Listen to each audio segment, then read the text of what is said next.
Think again.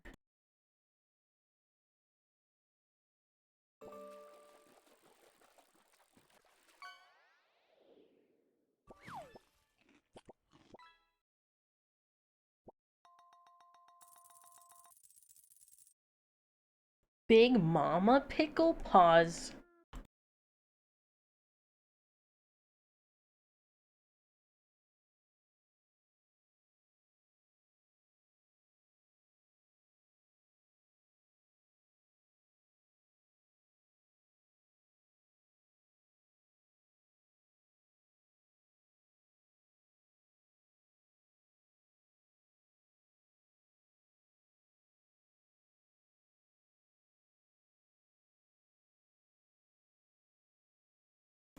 It actually said Big Mama Pickle, not Big Mommy Pickle.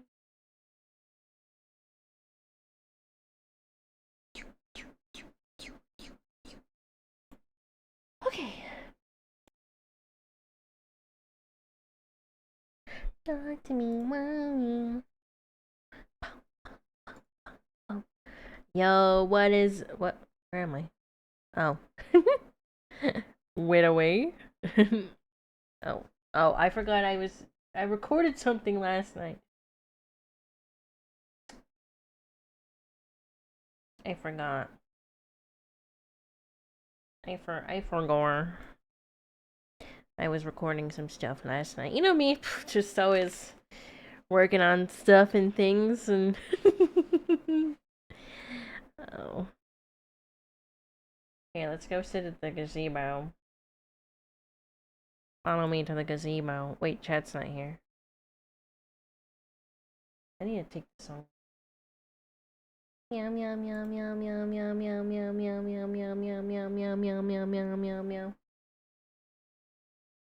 Sorry, I was recording a bunch of stuff last night.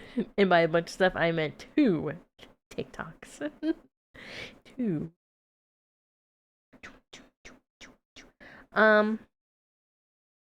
I think we're gonna do some reacts today. Cause I need to hit my daily quota, sir.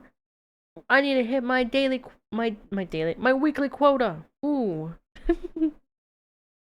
No one is putting me up to this. So we're gonna watch some videos. Yeah.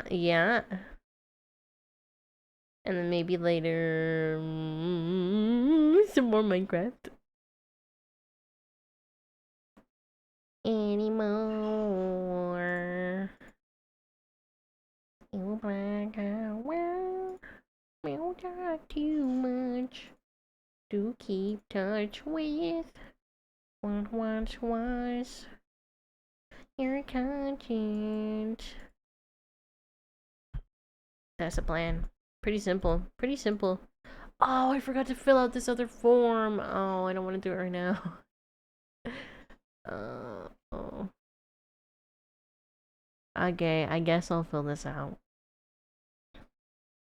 It's like 6 or 7 questions.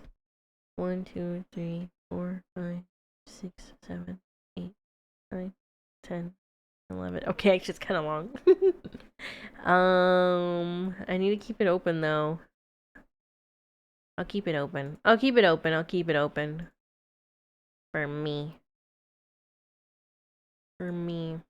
Seeing Miku on Fort. I saw that. I don't know how that works though. I don't speak Japanese. I am actually gonna open Fortnite really fast just to see what's in the shop. Mommy, mommy, meow, meow. Do you think they would? You think I could win if I just did that? Meow meow meow meow meow meow meow meow meow meow meow meow meow meow. Meow meow meow meow meow meow meow meow meow. That would work, right?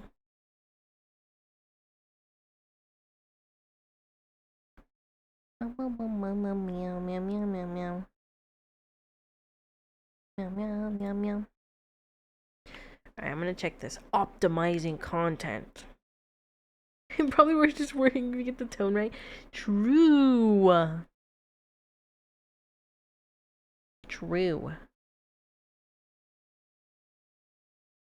Let me see what's in the shop today. Oh boy, Fortnite is so cool.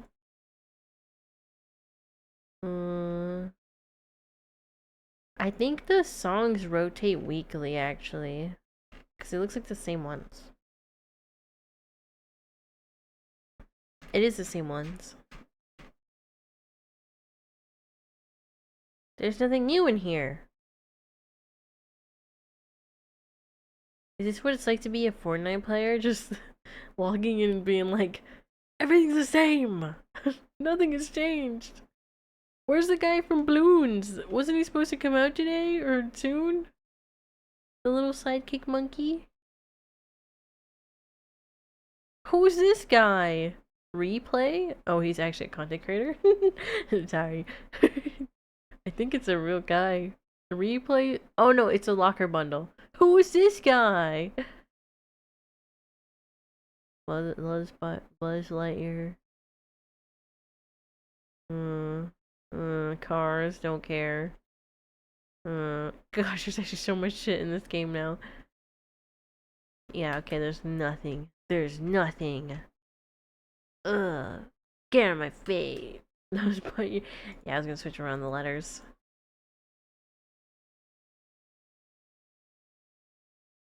Wow, wow, wow.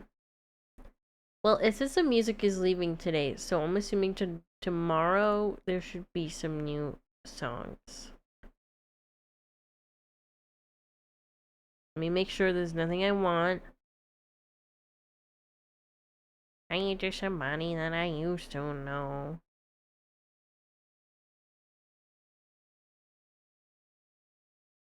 Who let the dogs out? Wait, we can't let that one go.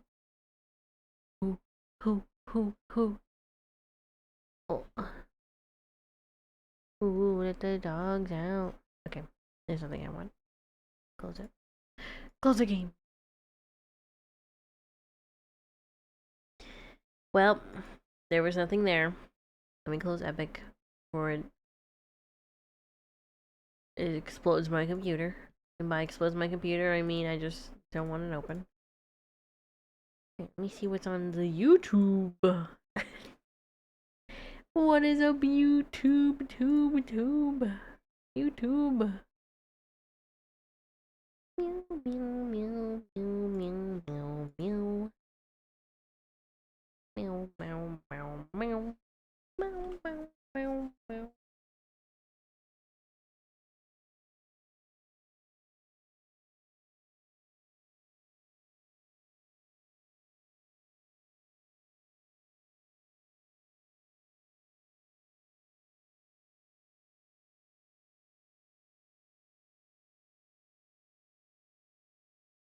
Okay, I thought I was gonna sneeze. I did not sneeze. Let's see. Grilled cheese hot dogs are insane. Street Fighter 6. Oh, wow. Clayface. A shoot. No, I didn't sneeze. I was gonna, though. Oh, we could watch this one. Insane conspiracy theories that turned out to be true. Visual Venture. We haven't watched Visual Venture in a while.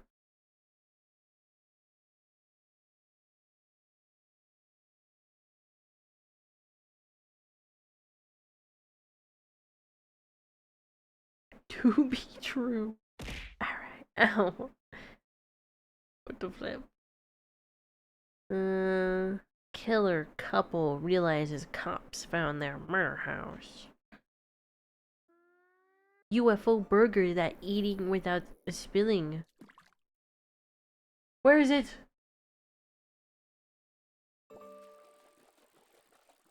Where's chat?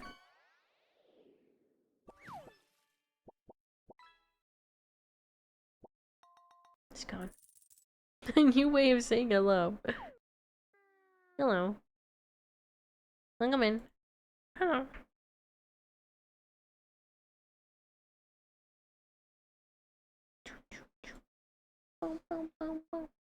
If I'm not, I'm gonna save him. Interesting. Penguin colony. This rabbit is a bulldozer. A rabbit that's a bulldozer? Wow. My new way of saying this, huh? Okay.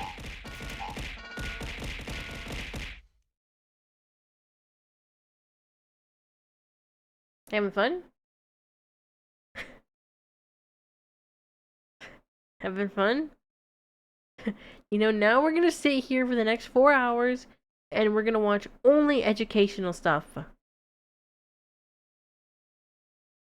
Or whatever. I don't know, I don't have anything. Just an idea. No, please. Bum, bum, bum. Bum, bum, bum, bum. Bum, bum, bum, bum. We can watch another Curtis Connor video. My husband's not gay. I can't believe this TV show is real. That's what the thumbnail says, okay? That's what it says. Or we can watch Minecraft relaxing music and rain for 1 hour. I downloaded a texture pack for Minecraft because last night when we finished making the first room for the apartments, it looks good, it looks great, it looks really cute, but you couldn't really see through the windows, so I got a texture pack that like merges it all into one piece of glass so you can see through it better. I'm not gonna ask questions I don't want to know. It's okay because that video is gonna tell us what is happening. 1 hour of bug music. Wait, did you guys see the Elden Ring movie leak of Dung Eater? Oh, we can watch it. It just popped up on my thing right here. The Dung Eater is real. I only like grills. Mmm. Grills. Meow, meow, meow, meow, meow, meow, meow, meow, meow, meow, meow, meow, meow, meow, meow, meow, meow, meow, meow. Ooh, a Dr. Insanity video. Family realizes a killer is living in their vents. It's like Among Us. Okay, let me just open it. It's just like Among Us. Does he eat poop though? Ew. Dung eater? Yeah. Isn't that like his whole thing? Isn't that like his whole thing? Is that he like eats poop? He be eating poop and stuff? Wow, wow. Do you guys remember Ryan's tour reviews?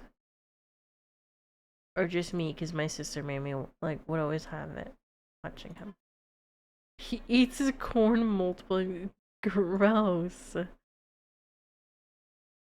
He loves his corn.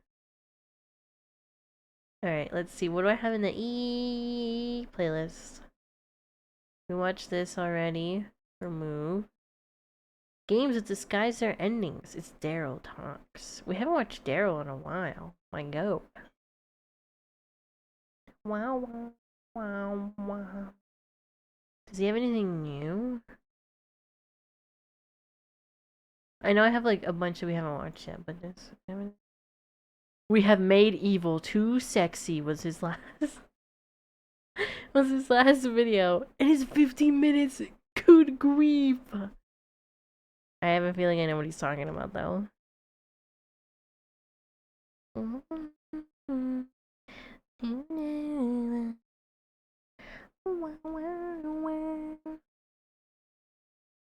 Games about letting go.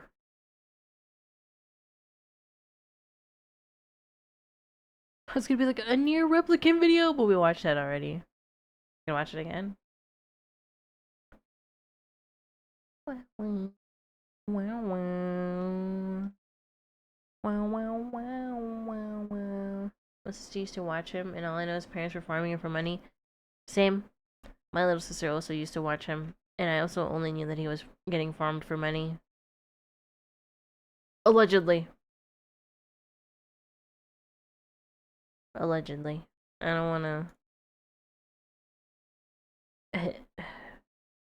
start anything, you know. Let's see. 2:30. That's an hour. 1:30. It's pretty good. That's not bad. That's not bad. Wait. I got accused of cheating again. Wow. I'm telling you, something suspicious going on.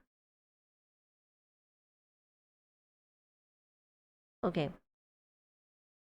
I got some good ones, I think. What to know before you watch the Backrooms. Oh, we could watch that like a little bit closer to the movie release, but I kind of want to watch it right now. We could watch that. It's 15 minutes. It's super short. We'll watch it at the end. Or maybe yeah, we'll watch it at the end.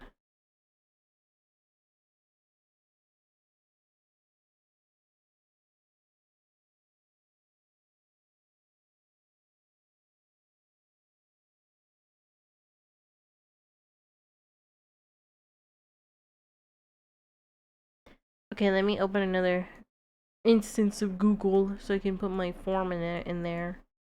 So you can't see what it is because it's a secret. I know me and my forms and my secret forms that I be having.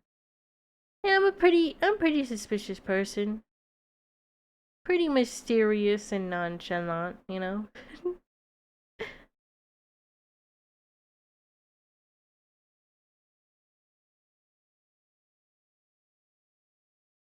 Wow. Okay, let me change this and then we will watch some videos.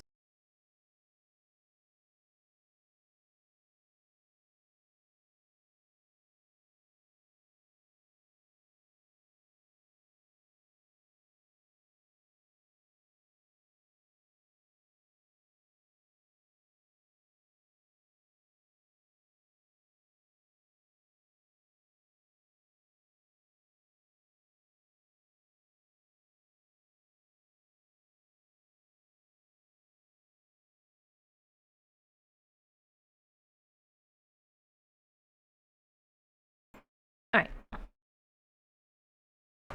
As easy as 1, 2, 3. Okay? Alright, I got some videos to show you today. Wow.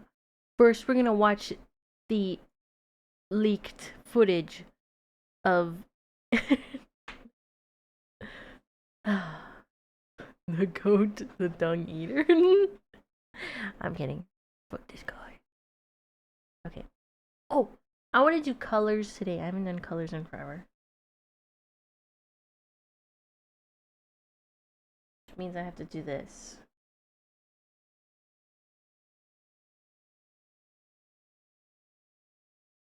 The way I have to do this is a little bit more convoluted than it would normally be. But it's so cool that I like it.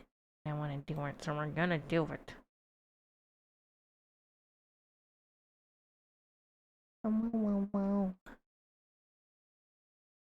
Okay. Whoa, chat's eyes. Whoa. Spooky. Okay.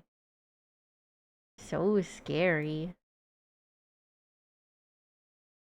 My plant is falling out the pot because it was leaning over and going towards the light, and now it's in a new pot and it's too heavy to grow. No! R.I.P. the plant. Perry the plant. I mean, Peter the plant. Peter sounds funnier. Okay.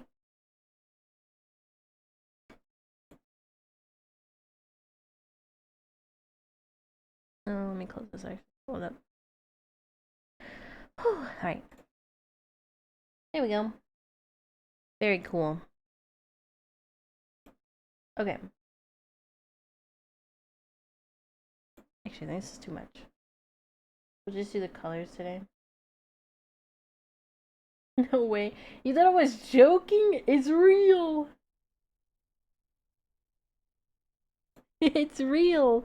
And it's even funnier once you watch it.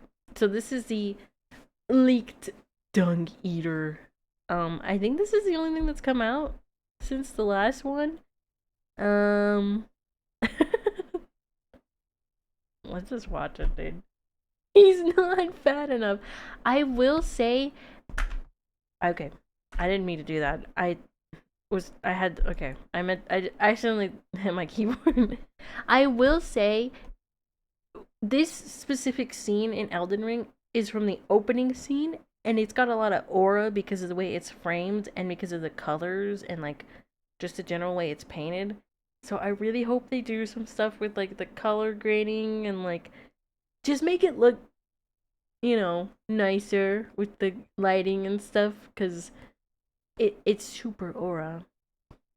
It looks very plain here. Yeah, it looks really plain. So my hope is that they don't do that thing that a lot of movies nowadays do, which is just like wash out everything. So many movies just like the colors are so dooky, like it's just super plain. So I hope they do something in post for that.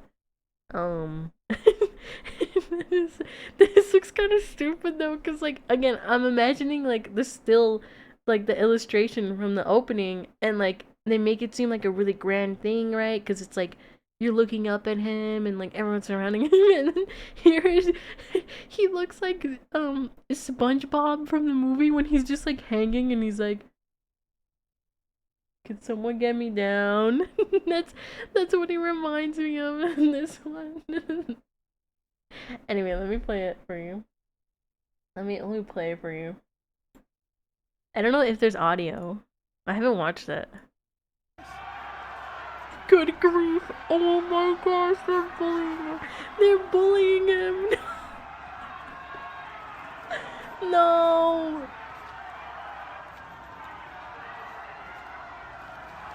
This is so fucked up.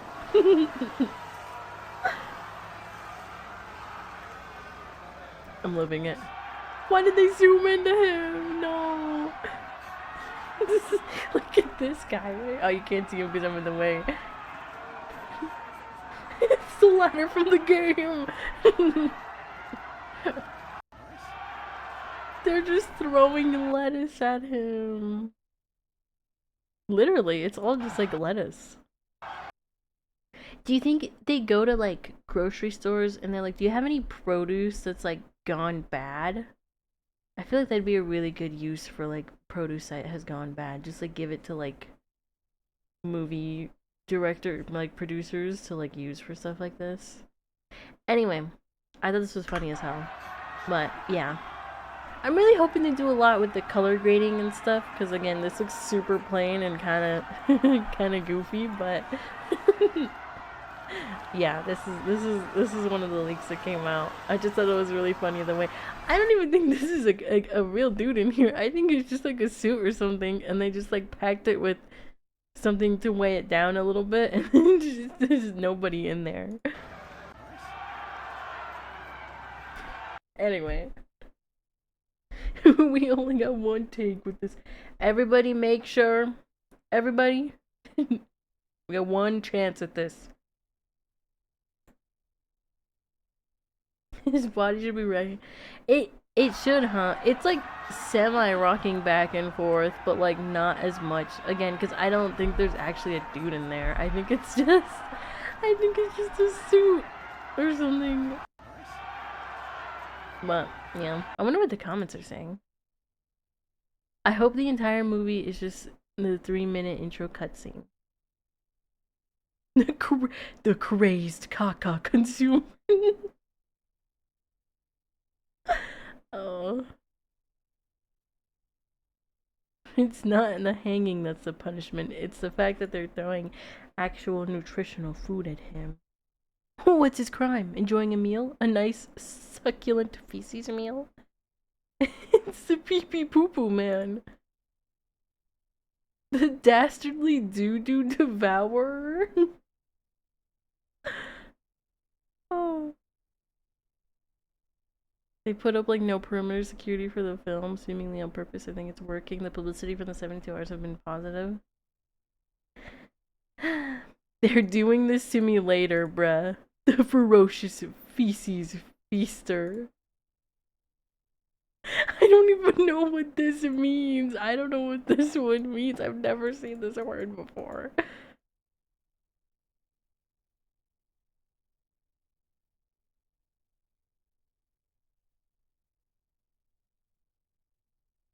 That's funny. The vile caca consumer.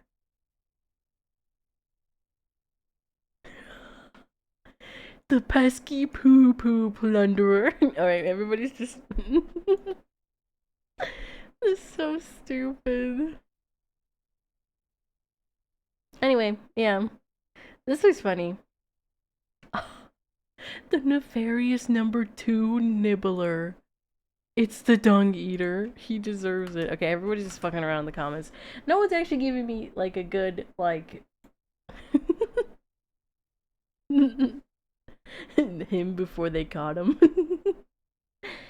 Yeah. I wonder if this dude has. I'm not responsible for whatever this guy posts on his YouTube channel. Ooh. Ah, I didn't mean to. Oh. Wait, there was like more leaks. I don't know if I want to see him though. I'll just take a quick peek. You guys close your eyes. I'll take a peek for everybody. Wait. Hold up.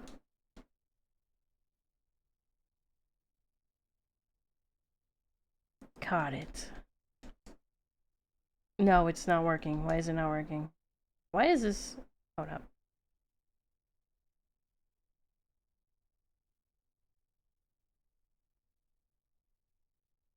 Why is it doing that? My phone. Is it because my keyboard's in the way? Come on. Come on. There we go. Hopefully it doesn't die. That'd be awkward if it died. Everybody look away. I'll look. Don't look at the leaks. I'll look at them. Close your eyes.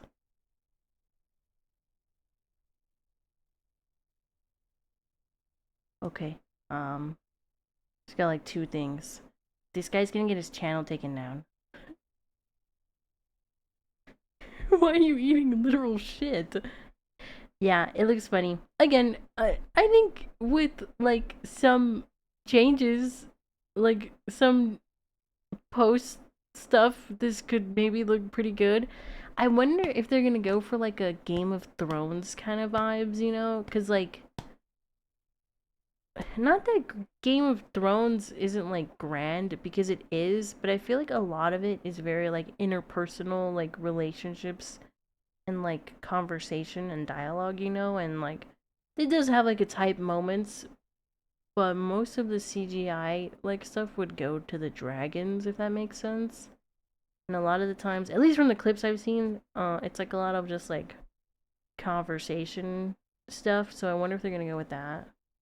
Like I don't know. I feel like I'm explaining it wrong, but like you know what I mean, right? Like when you're watching Game of Thrones, it's like very like, well, yeah, whatever. If you've seen Game of Thrones, you probably know what I mean. But anyway, um, yeah.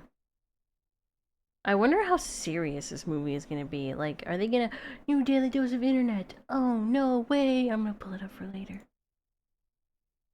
Is there a new daily dose of gaming?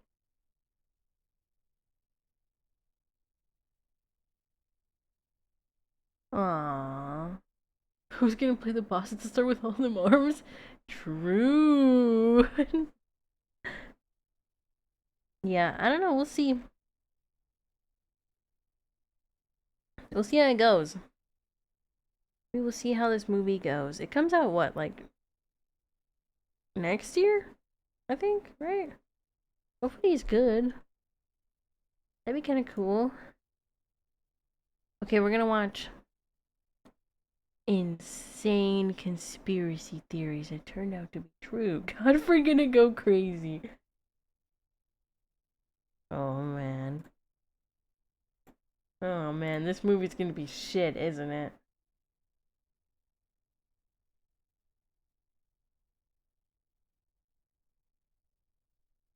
At least if it's bad, nah,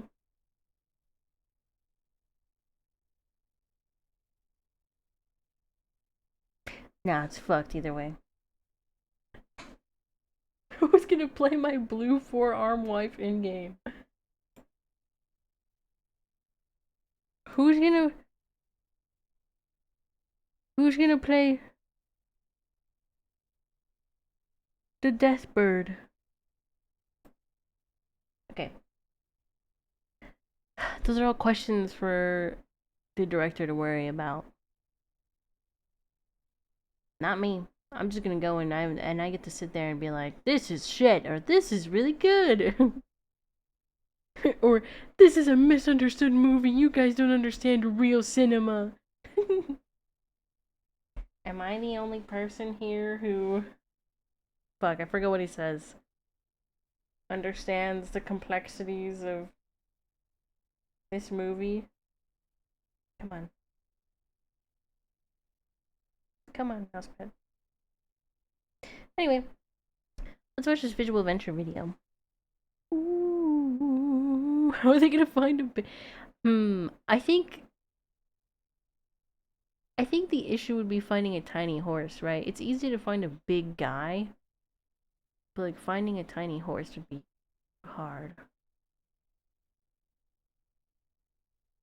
I don't know. Let's watch this visual adventure video. Insane conspiracy theories that turned out to be true. We haven't... Hold up. Don't get too excited now. We haven't watched visual adventure in a while, so, I'm excited. You know, at this point, me and Visual Adventure are actually really good friends. Like, okay, let's start. A secret government experiment turned animals into spies. A lie about food created a global crisis, and powerful men were caught performing strange rituals in the woods. These stories sound like nonsense. Many people didn't believe them. Then the truth came out. Today, we're diving into insane conspiracy theories. No, the CIA. Never mind. That were true. The government is lying to you. We'll begin with the strange cases and work our way to the most shocking. Our goal, guys, is 2.5 million subscribers by the end of 2026, and it is crazy. So it would mean the world if you subscribe. Don't believe them. I will do my very best to put out the best videos I can for you. I'm Visual Adventure, and you are awesome. The animal spy conspiracy. During the Cold War, the US and Soviet Union spied on each other. That's no secret, but there's one bizarre conspiracy theory from that period. People claimed the CIA tried to turn animals into spies. It sounded pigeons. Crazy, but declassified documents proved it actually happened. In the early 1960s, being a CIA spy meant risking Wait, how does Visual Adventure know about spying in the Soviet Union could be executed. The CIA wanted to spy without putting agents in danger, so they came up with a strange idea. Stop relying on human agents. That was pigeon camera. The CIA realized cats could go anywhere without drawing attention. That made them perfect spies. So the agency launched Project Acoustic Kitty. The goal was simple: turn a cat into a walking listening device. Surgeons would implant a microphone, a radio transmitter, and an antenna into the cat's body. The idea but was like, how does he know they released it? The cat would move near target, the mic would capture the conversation, and the transmitter would send the audio to the CIA. On paper, it sounded smart. In real life, it was chaos. Implanting those devices into a living creature was tricky. It took months to figure out. One report said they made a monstrosity. At that point, it was time to train the cat. But a new problem came up. The cat was hard to control. During training, it kept wandering off and chasing birds. It also kept stopping to look for food. Even so, the agency decided the spy cat was ready. It was time for a real mission. In 1967, the CIA released the spy cat near the Soviet embassy in Washington, D.C. Two men were sitting on a nearby park bench. Agents wanted the cat to get close enough to record the conversation. They released the cat. It stepped into the street. Then a taxi hit it. The mission was over before it even began. By then, the agency already... They just killed a fucking cat for no reason. They released the cat, and then a truck hit it. Already spent about $20 million on the project. That's roughly $170 million today. But they decided to quietly shut it down. One memo said the project was not practical. However, the agency didn't give up on the idea of animal spies. Instead, they tried something even stranger. By the early 1970s, CIA engineers came up with a new plan. If real animals were too hard to control, they would build a machine that looked like one. That idea became the insecticide. Insectithopter. It was a tiny drone built to look like a dragonfly. It had a tiny engine that powered the wings. The But it's kinda microphone was cool. hidden in the head, and operators could control it remotely. By 1976, the CIA had a That's kinda working neat. prototype. This is the first flight of the insect-sized unmanned aerial vehicle called Insectithopter. Flight tests were impressive. The plan was for it to fly close to a target and record conversations. Once again, it didn't work well in real life. The drone was extremely light. That meant even a small breeze could push it off course. Agents struggled to keep it steady long enough to record anything useful. Eventually, the project was abandoned. The Acoustic Kitty and Insectithopter projects remained classified for decades. People talked about them, but no one could confirm they were real. Then in the early 2000s, the CIA declassified some documents. That was when the truth finally became public. In 2003, the CIA put an Insectithopter prototype on display in its museum. The company in our next chapter secretly did something to millions of their own customers and didn't tell anyone. Oh, The Battery Gate Conspiracy. what? For years, iPhone users noticed a frustrating pattern. Whenever Apple released a new iPhone, the older models seemed to get slower. Many users believed Apple was doing this on purpose to push them to buy the latest iPhone. People thought this theory was crazy. Well, and if you this believe doesn't work on me, because what the heck? Because I've had the same phone for like 6 or 7 that years you were old. just paranoid. Then in 2017, something happened, and suddenly you didn't seem so crazy after all. That year, Apple released a software update called iOS 10.2.1. After users installed it, complaints started pouring in. Users with older iPhones said their 10.1 to what? That year, Apple released a software 10.2.1. What do I have? Checking. Oh, I have 18.7.6. update called iOS 10.2.1. After users installed it, Oops. complaints started pouring in. Users with older iPhones said their batteries were acting strangely. A phone might show a 30% battery, then suddenly drop to 1%. Seconds later, the phone would shut down. People complained all over social media. They were confused, frustrated, and demanded answers. But Apple didn't respond. So one man decided to look into it himself. John Poole was a software developer. He noticed that people were complaining about their iPhones. His wife was one of them. My wife just offhand mentioned that her iPhone 6S felt slow, and the numbers that we got out of it were significantly lower than what I'd expect from a phone like that. Poole knew enough I about thought that was phones the to Chase analyze the app. I situation. was like, It his was bank sort of a unique account. remote, and that's what prompted me to His really credit take score. a deep dive into our database of performance data John and see Poole. what was happening. He ran performance tests Like on older Deadpool. iPhones and compared the results to newer ones. What he found was hard to ignore. Older iPhones running newer versions of iOS had lower performance scores, but it was only happening to phones with older batteries. After analyzing everything, he reached one unsettling conclusion. Apple was deliberately slowing down older iPhones. Poole published his findings on his blog on December 2017. Millions read it and they were furious. For the first time, the old joke about Apple slowing phones down didn't feel like a joke anymore. Now That Apple had meme to is answer for it. Just ancient. 2 days after Poole's blog went viral, Apple released a statement. Apple confirms it slows down the performance of older iPhones to reduce power demands. The company admitted it was slowing down older SMH, phones, bro. but it said there was a good reason for it. As iPhones get older, so do their batteries. Older batteries can't handle power the way they used to. If an older battery is pushed too hard, the phone might shut down or crash. To prevent that from happening, Apple added software that reduced the processor speed on older models. But that explanation didn't calm customers down. The problem wasn't just the slowdown. The problem was that Apple kept it hidden. Soon, lawsuits began piling up. So far, 2 Now lawsuits I'm have been pissed. filed in Los Angeles and Illinois, claiming those suing never consented to allow Apple to slow their older iPhones. Apple was sued in the US, Canada, Israel, and several European countries. Attorneys said Apple acted deceptively by hiding the shutdown and slowdown issues. In 2020, Apple agreed to settle the lawsuits. The company reportedly paid about $500 million. Every iPhone user included in the lawsuit received a little less than $100. But as part of the deal, Apple did not admit to breaking any laws or any other wrongdoing. Today, Apple is more transparent about battery performance. The company also added a new feature that shows battery health. Up next is the story of a product that millions of people bought without knowing it was a death trap. The Ford Pinto conspiracy.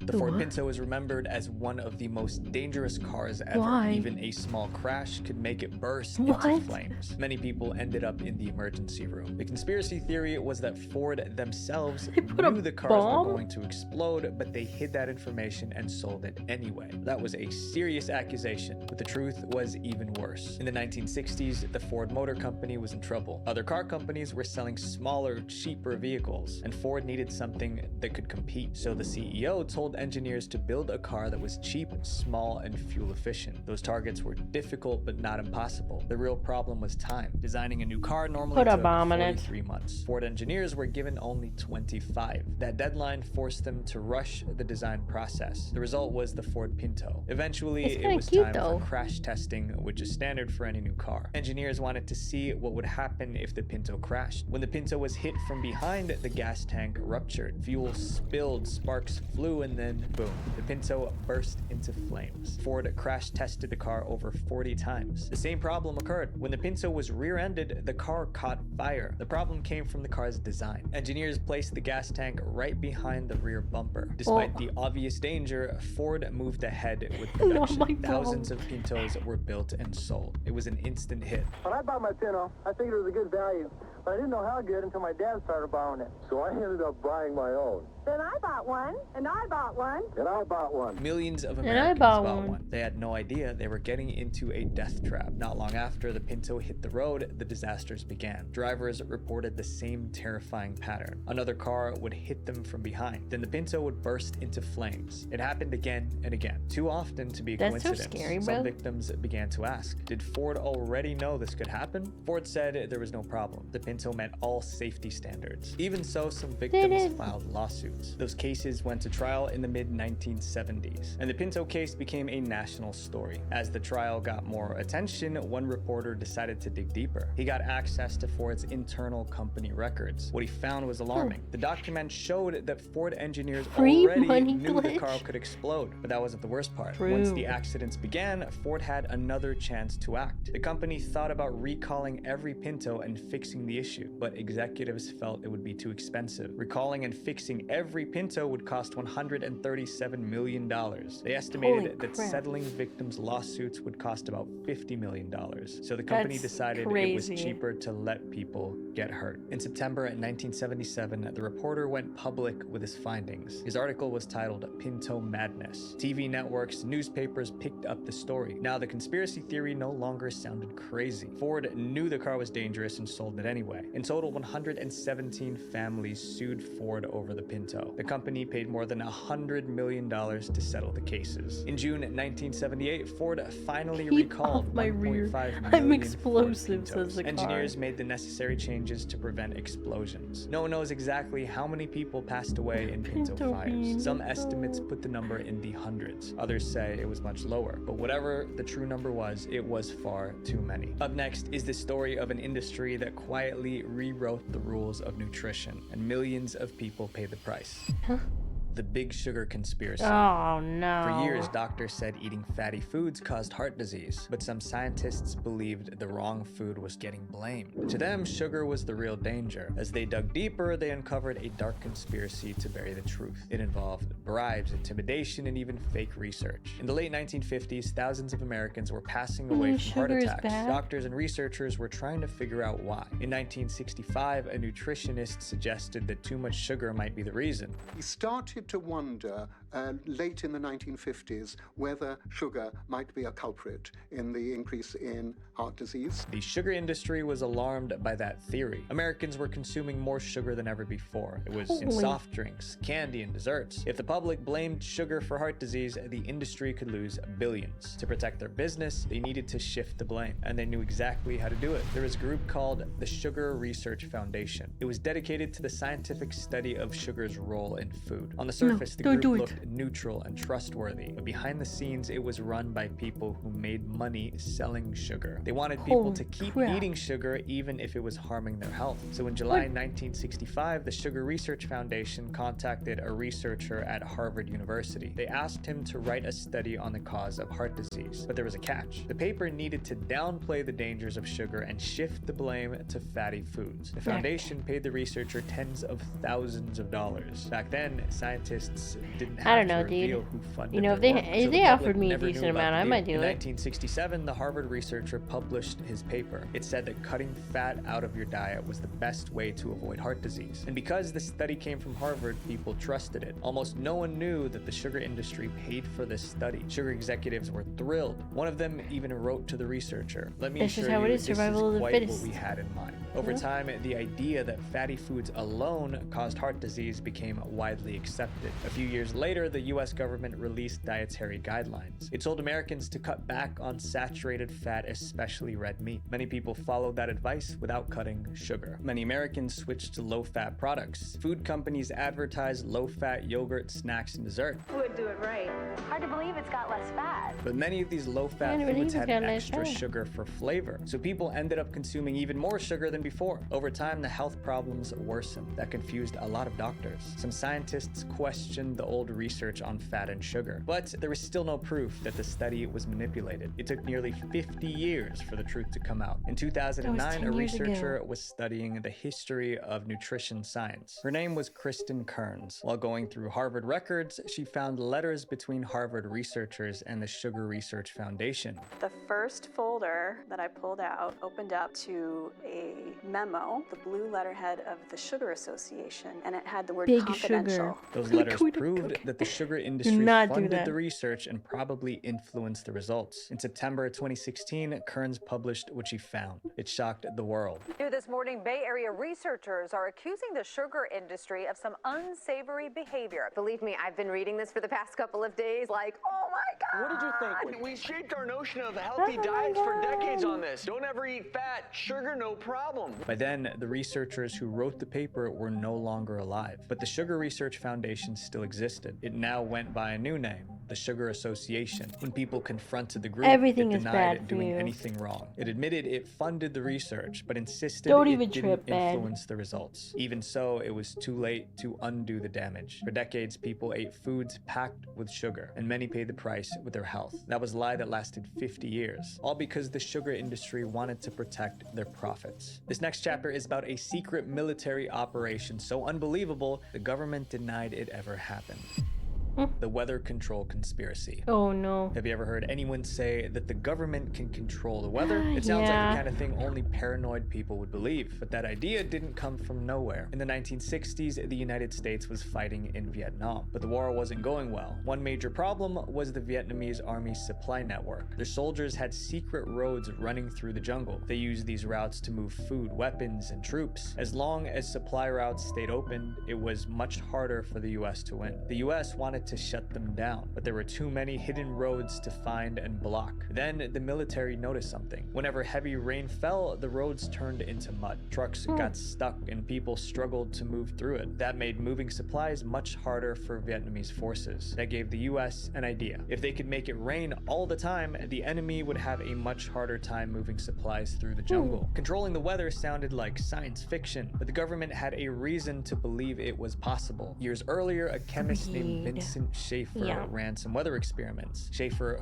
flew over New York and dropped 3 pounds That is of the dry moving ice force into a cloud. for a lot of Within these minutes, things. the cloud began producing snow. He called it cloud seeding, and it proved that humans might be able to influence the weather. During the Vietnam War, the military decided to try it. It was called Operation Popeye. The goal of Operation Popeye was to extend the monsoon season and create an inordinate amount of rainfall by seeding clouds. Air Force planes were loaded with canisters of silver iodide. The planes flew into storm clouds and released them. The silver iodide triggered more rainfall. The extra rain turned roads into mud. Some paths even flooded. Moving supplies became much harder for Vietnamese forces. The mission was a success. For 5 years, the US military kept doing it. They flew over 2,600 missions from a period of 1966 to 1972. And they kept the operation top secret. But secrets like Top that don't stay hidden forever. Clearly In not March top secret enough 1971, if I a know reporter about of it, The Washington right? Post exposed the operation. He revealed how the military was using the weather as a weapon of war. The public was shocked. Lawmakers were angry that they were never informed. The defense secretary was called before Congress to explain himself, but he denied everything. He called the claims wild tales. I knew what you That guys were denial talking only about. made things worse because reporters kept digging. In July 1972, another reporter published a story in the New York Times. It was titled "Rainmaking is Used as Weapon by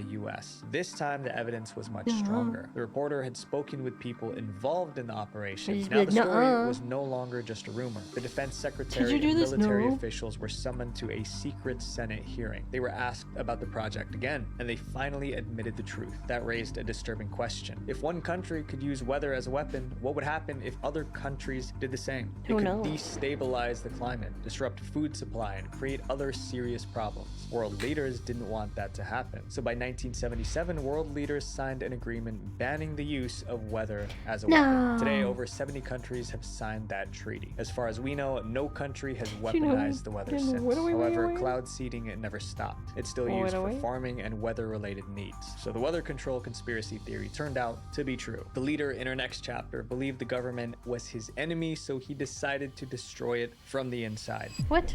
The Scientology conspiracy. Oh no! The Church of Scientology has been accused of many things, including being a cult, but one claim stood out from the rest. Let's go raid the Scientology building. People said the church was doing illegal things to silence its enemies and manipulate the government. So were these conspiracy theories true? But to understand why millions of people believe this church is dangerous, we have to go back to where it all started. The Church of Scientology began in 1953. It was founded by a science fiction writer named L. Ron Hubbard. It said Scientology was a religion that could help people unlock their full potential. Read Scientology, The Fundamentals of Thought by L. Ron Hubbard.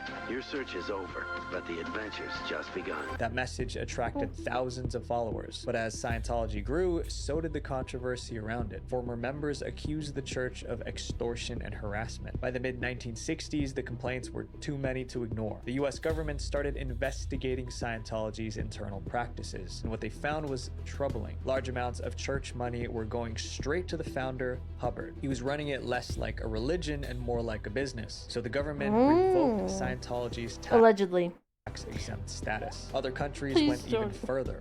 The state of Victoria in Australia has passed a law making it a criminal offense for anyone to demand or receive payment for the pseudo-medical practice of Scientology. Hubbard was furious. He believed the government was targeting him unfairly. He gave interviews defending Scientology. You know me.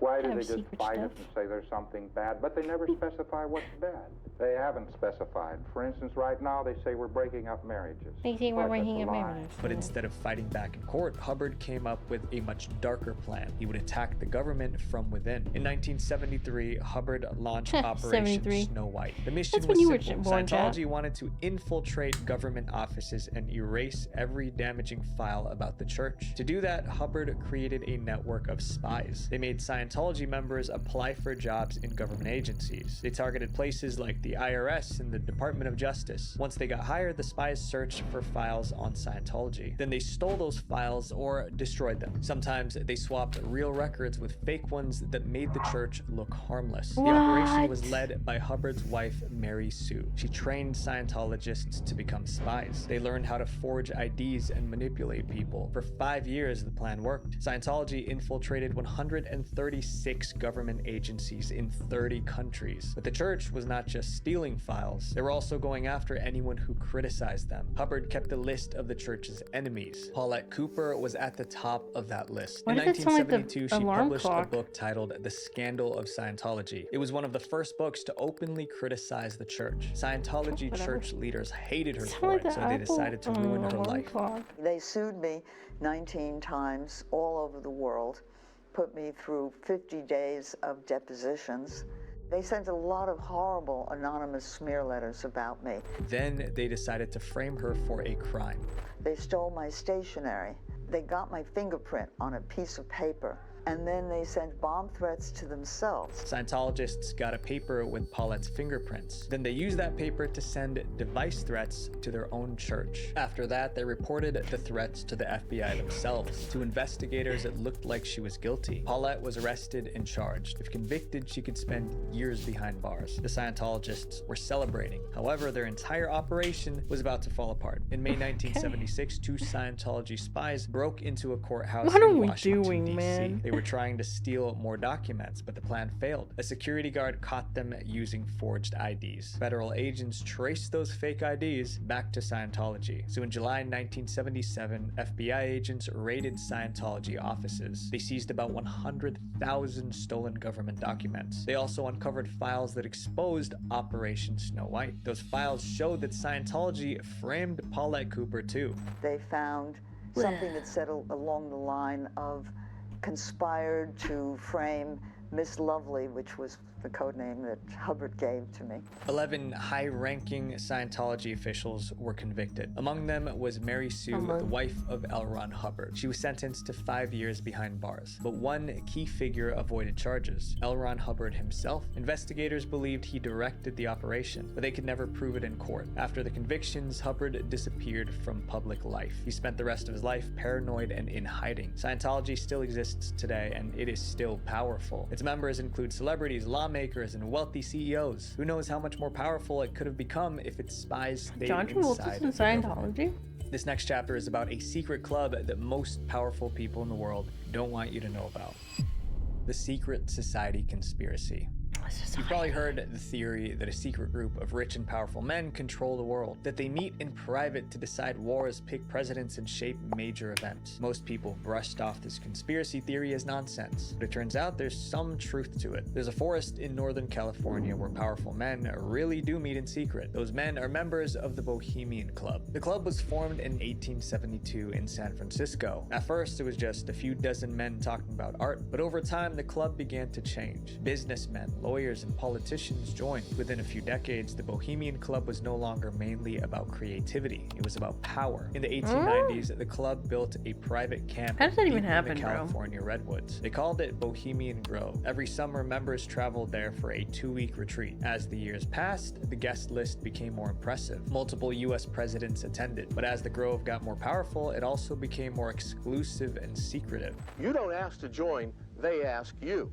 The whole thing is about excluding certain people, and other people get to go to this fancy scary. retreat. No one was allowed to take photographs. Journalists were banned from entering. Members followed one strict rule. What happened at Bohemian Grove stayed at Bohemian Grove. Naturally, this made people suspicious. What were these powerful men doing in secret? No, For I don't decades, want to no go one on there. the outside really knew. Then one journalist managed to get in. In July 1989, a journalist named Philip Weiss got inside Bohemian Grove. He planned to sneak in, but when he got there, security was much lighter than he expected, so he pretended to be a guest and stayed for 7 days. Weiss saw celebrities, politicians, and business executives. He heard discussions about major issues. It all seemed impressive. But on the first night, things went from impressive to bizarre. After dark, men in dark robes walked in a slow procession. They carried a coffin. Then they placed it in front of the statue of an owl. The statue was 40 feet tall. Then they set the coffin on fire. The ceremony was called the cremation of care. Inside the coffin was a figure meant to represent the worries of everyday life. Burning it symbolized letting those worries go. When he got back to New York, Weiss wrote about what he saw. His article was published in Spy magazine, and it caused a sensation. For the first time, the public got a glimpse inside Bohemian Grove. The idea that world leaders were performing rituals in the woods sounded unbelievable, but it was happening. Bohemian Grove still operates today. Every summer, members gather in the forest. Cameras are still banned. Journalists aren't allowed to enter. And the same rule still applies. What happens at Bohemian Grove stays at Bohemian Grove. So was the conspiracy true? What we know for sure is that they really do meet at Bohemian Grove. What they discuss, however, remains a mystery. Are they deciding the fate of the world or just spending time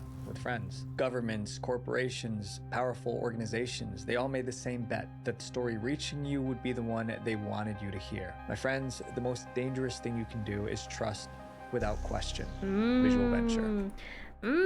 Speaking of dangerous organizations, I have a video about cults. That's so scary, bro. They just meet in the forest for 2 weeks? Just remember, whenever somebody says the government will never do that, the government 100% would, and most likely already have. What happens on the moon, it stays on the moon. That's different, though. It's different.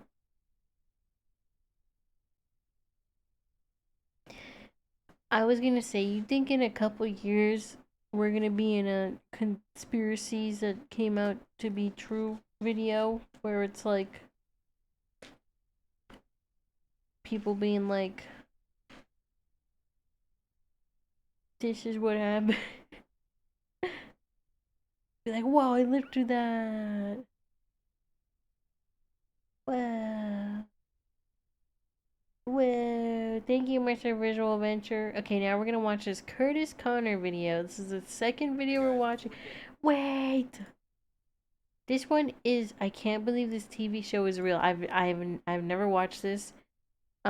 If it's too much, we won't watch it, but the last one was pretty good. I enjoyed it, so we're watching a second one. To the video, I want to remind y'all the next leg of the Goodfellow World Tour is taking place in he's going on tour? and New Zealand. I'm going to Auckland, Wellington, Christchurch, Melbourne, Brisbane, Sydney, Adelaide, and Perth. So if you haven't gotten tickets yet, click the link in the description, and I will see you in a couple months. Enjoy the video. Wow, that's cool. Contrary to the thousands of comments I've seen about me, I am not gay. I am a straight white man, unfortunately, and I am married to a beautiful woman who I love, fortunately. I felt like I needed to come out and say that at the start of this video because today I'm going to be talking about gay people and being gay and having gay thoughts. Gay thought or thought daughter? But before we get into this video, I want to be very clear about my thoughts and feelings towards homosexuality. So here's my official stance on the LGBTQIA+ community. Dude, I'll even put my pinkies out, man. Rock and roll. If you're gay, bi, lesbian, pan, whatever, you do you. I have no problem with it. I've actually never understood why people care about, like, two people who love each other, but it's just crazy to me that there's still people today, in the year 2024, who have, like, a genuine problem with gay. Why is he lying? It says 1 year ago. He's a liar. Gay people. When homosexuality literally like dates back to like cave drawings in 11,000 BCE. And dude, we're getting scientific with it. Honestly, I think being gay predates life on Earth entirely. You know how I know? Rainbows. Those fuckers have been showing up ever since our atmosphere could support rainfall, okay? In all seriousness, though, homosexuality is perfectly natural and normal. Dude, there's apparently over 1,500 species of animals that engage in same-sex behavior, like monkeys, antelopes, hyenas, whales, giraffes, and many more. Dude, I just found out, like, most bulls are bisexual. Bulls are bi. When there aren't, like, cows around, bulls will apparently just, like, pork each other. Well, beef each other, I guess. So why on earth would anybody care if there's two Homo sapiens that want to spend their lives together when literal kissing in general is exist? illegal, okay? Well, it's because Bibles exist. And not strictly just in Christianity and Catholicism. I just use the Bible there as the punchline, but with many religions all over the world, homosexuality is considered a sacrilegious act. Every time I hear the word sacrilegious, I just think of a priest's balls. Anybody else? What the fuck? That's a religious I like that right word. I don't really have time to get into these specifics and the history of the intersection of homosexuality and religion. Or, sorry, let me correct myself. I don't have the intelligence to talk about that, so I'm not going to, but I needed to bring up homophobia and religion, because today we are going to watch a TLC special titled My Husband's Not Gay. This 40-minute TV special follows the lives of 4 Mormon... Yo, can we cancel TLC? Can we stop making TLC shows? I feel like, first of all, what a frame to freeze on. Second of all, every TLC show is like My Strange Addiction. What's the other one? 600 pound life. There was the one with Honey Boo Boo, I think, right? She had a TLC show. There's so many bad TLC shows. Okay, men who experience... It's actually, now that I think about it, it's kind of like American, you know, it's one... Oh my gosh, yes, that show. What's that quote she always says?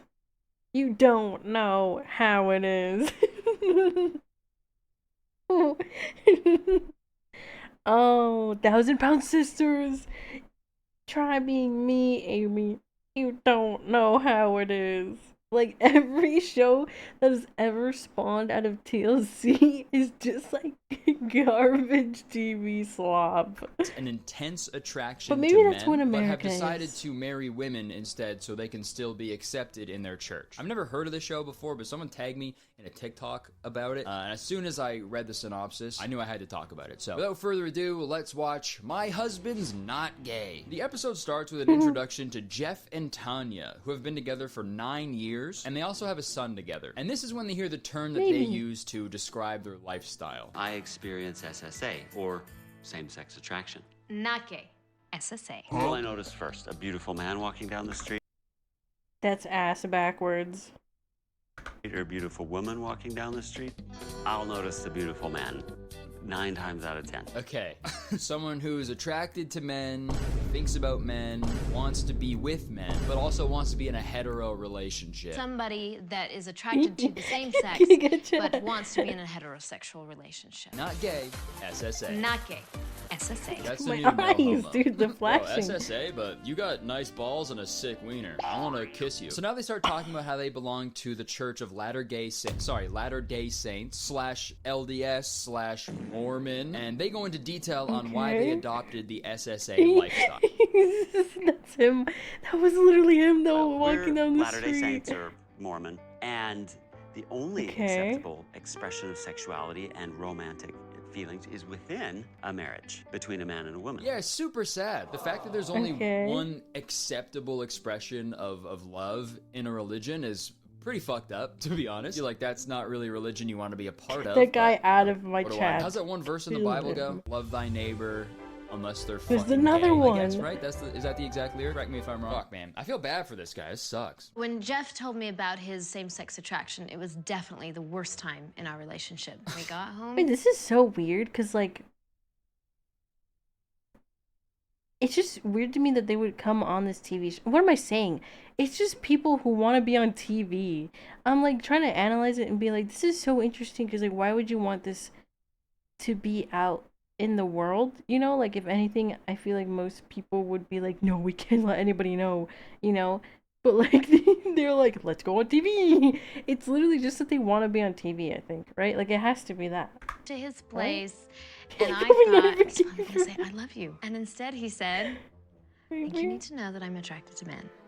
And I was crushed. So yeah, Jeff told Tanya that he's attracted to men, and then he gave her a bunch of books to read about SSA, and then she finally came around to the idea that, you know, she could still be with him even though he is attracted to men. I know lots of other of my friends that are in these same type of marriages, that are in good relationships, and none of us feel oppressed. We've chosen to be here. Yeah, you go, girl. The ultimate ally, dude. I'm here, he's queer, and there's nothing I can do about it. All right, now we meet the next couple, Brett and Megan. Growing up, I thought for a long time How do they find so many people? that I was gay. I thought that these feelings defined me. Yeah, I mean, fair assumption, right? If you're thinking Okay. about a bunch of oiled up naked guys, as I am right now, because I'm talking about it, but, you know, if you're constantly thinking about that, right, that's a fair assumption. You'd be like, okay, yeah, I guess I'm gay. So I wonder why he ignored all those emotions. I didn't ever expect to get married.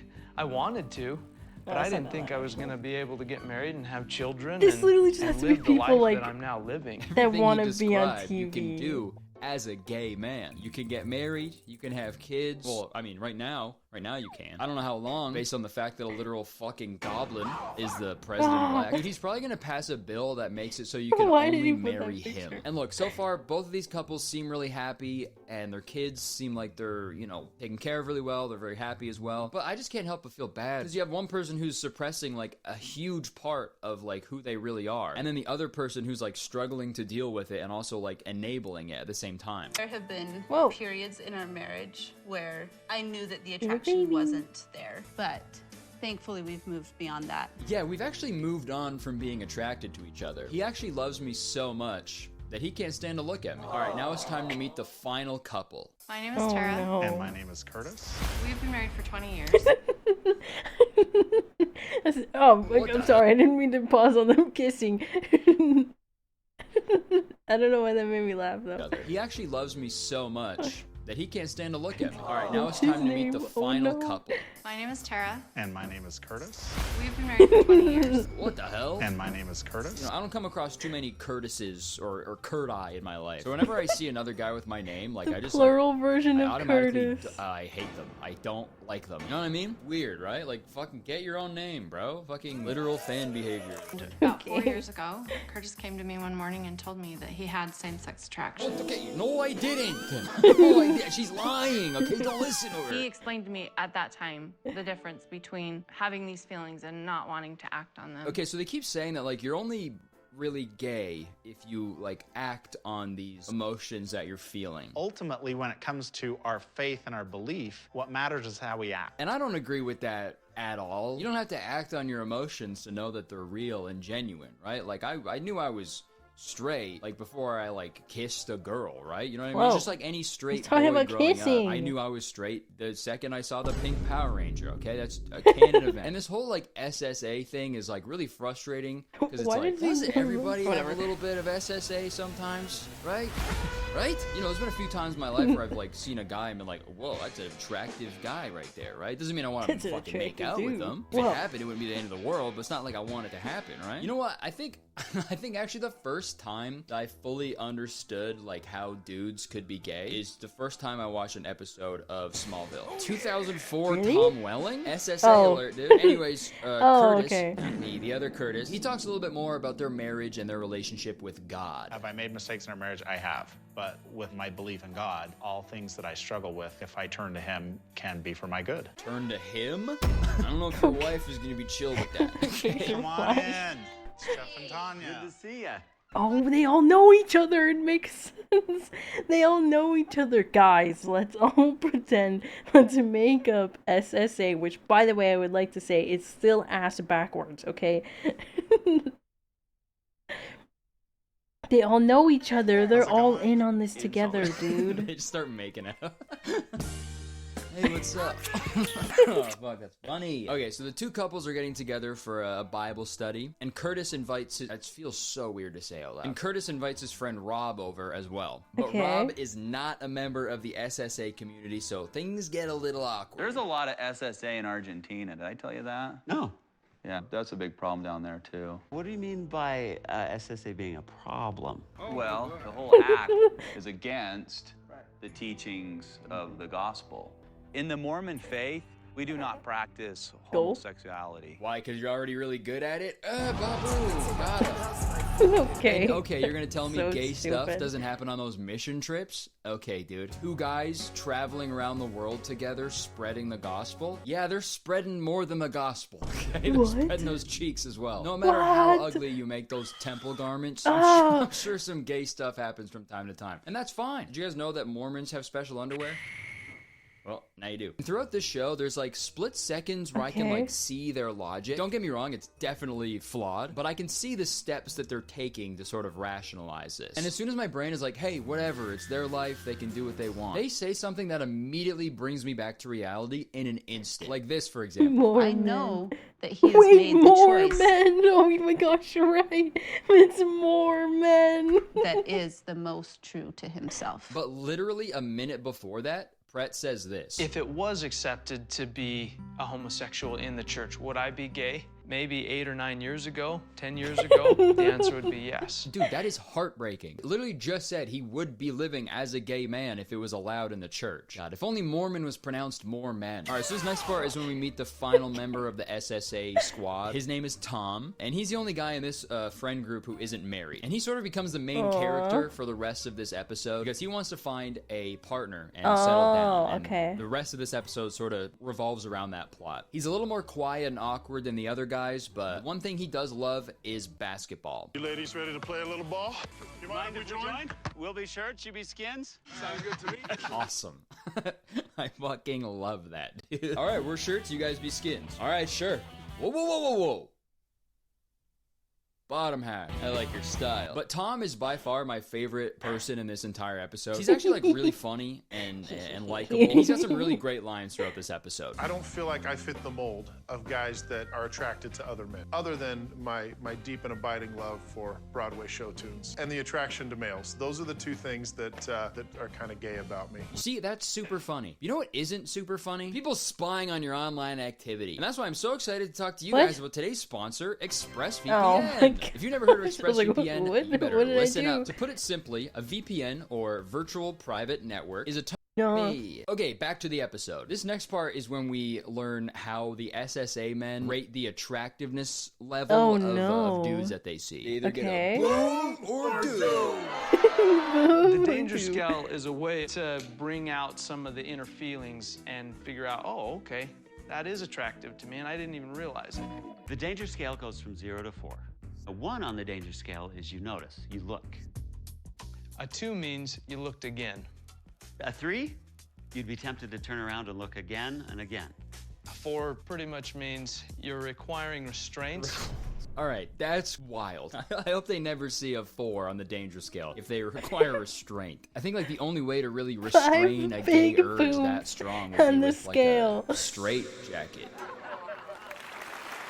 Oh my gosh. And I assume they call it the danger scale because it's, you know, these are emotions that they're not allowed to act on. So again, that is super sad. It should not be a thing that you associate with danger and like negative emotions, right? It's positive. It's how you feel, like deep down, right? It's fucking sad. Honestly, dude, this whole show reminds me of this t-shirt I saw on Twitter a couple weeks ago. I'm not gay, but when I look at naked dudes, I get horny and jack off. Whoa. That's the whole thing. But while the guys are checking out the other dudes on the basketball court, their wives show up, which makes Tom a little envious. They're kind of in a place that I want to be.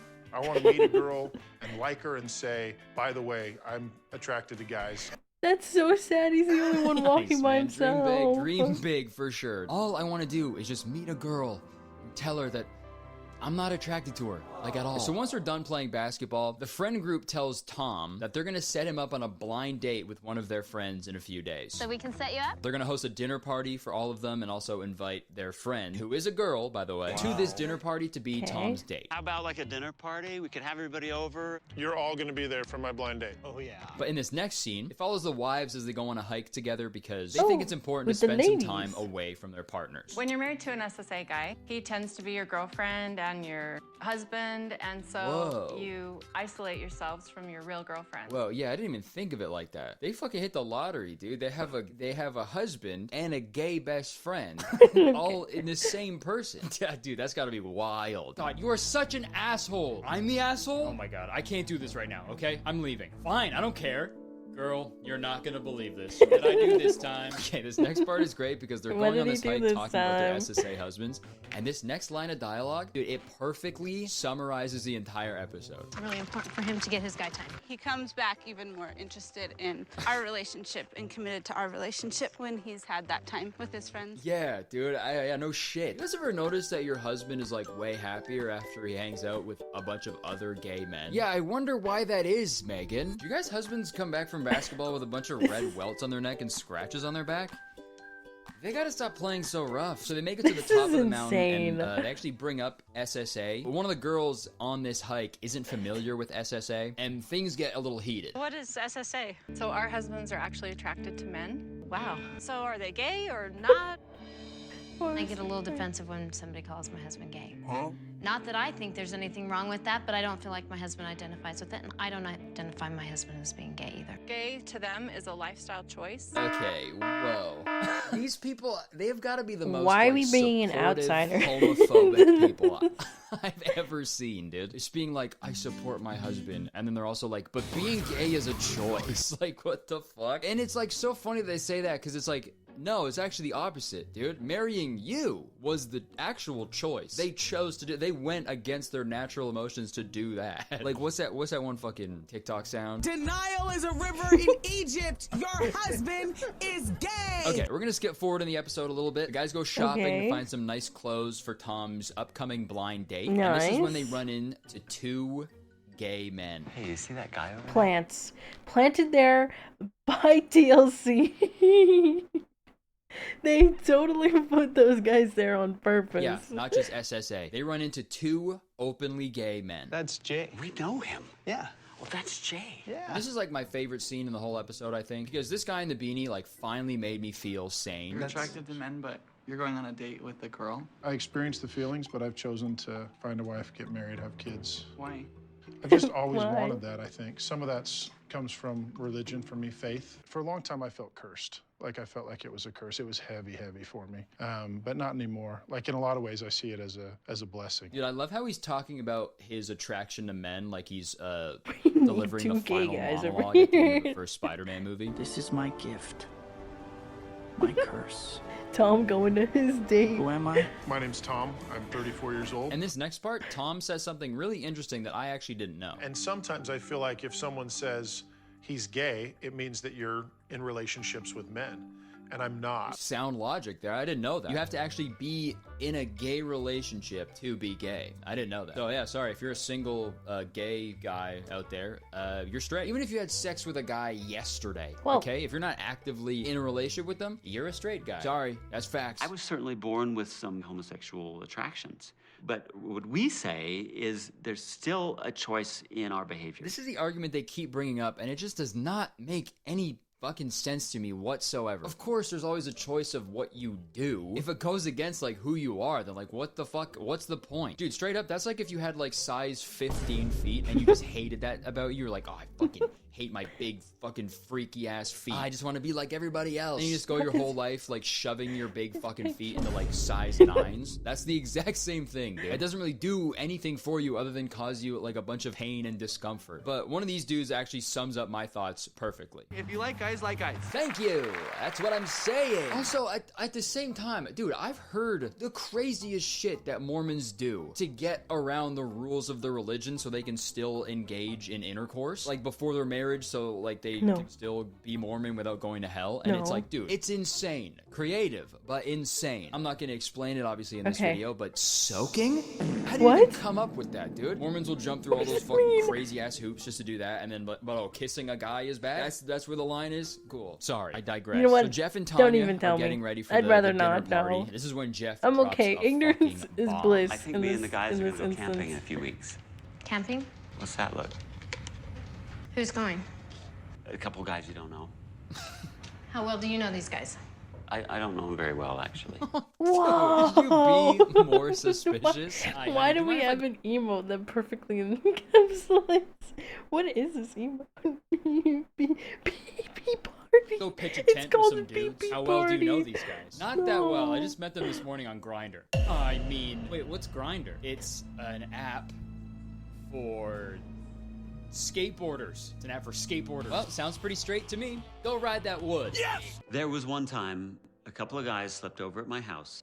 And let's just say things got a little out of control. Yo, things got a little out of control. Dude, what happened? You can't leave us hanging like that, dude. Deliver that line like Maddie B, too. I love this dance called the Nene, and so whenever we hit Things it, got it gets a little out of pretty control. crazy. All right, it's finally time for the dinner party / Tom's big. This seems This is so when crazy, like disingenuous to like their wives as well.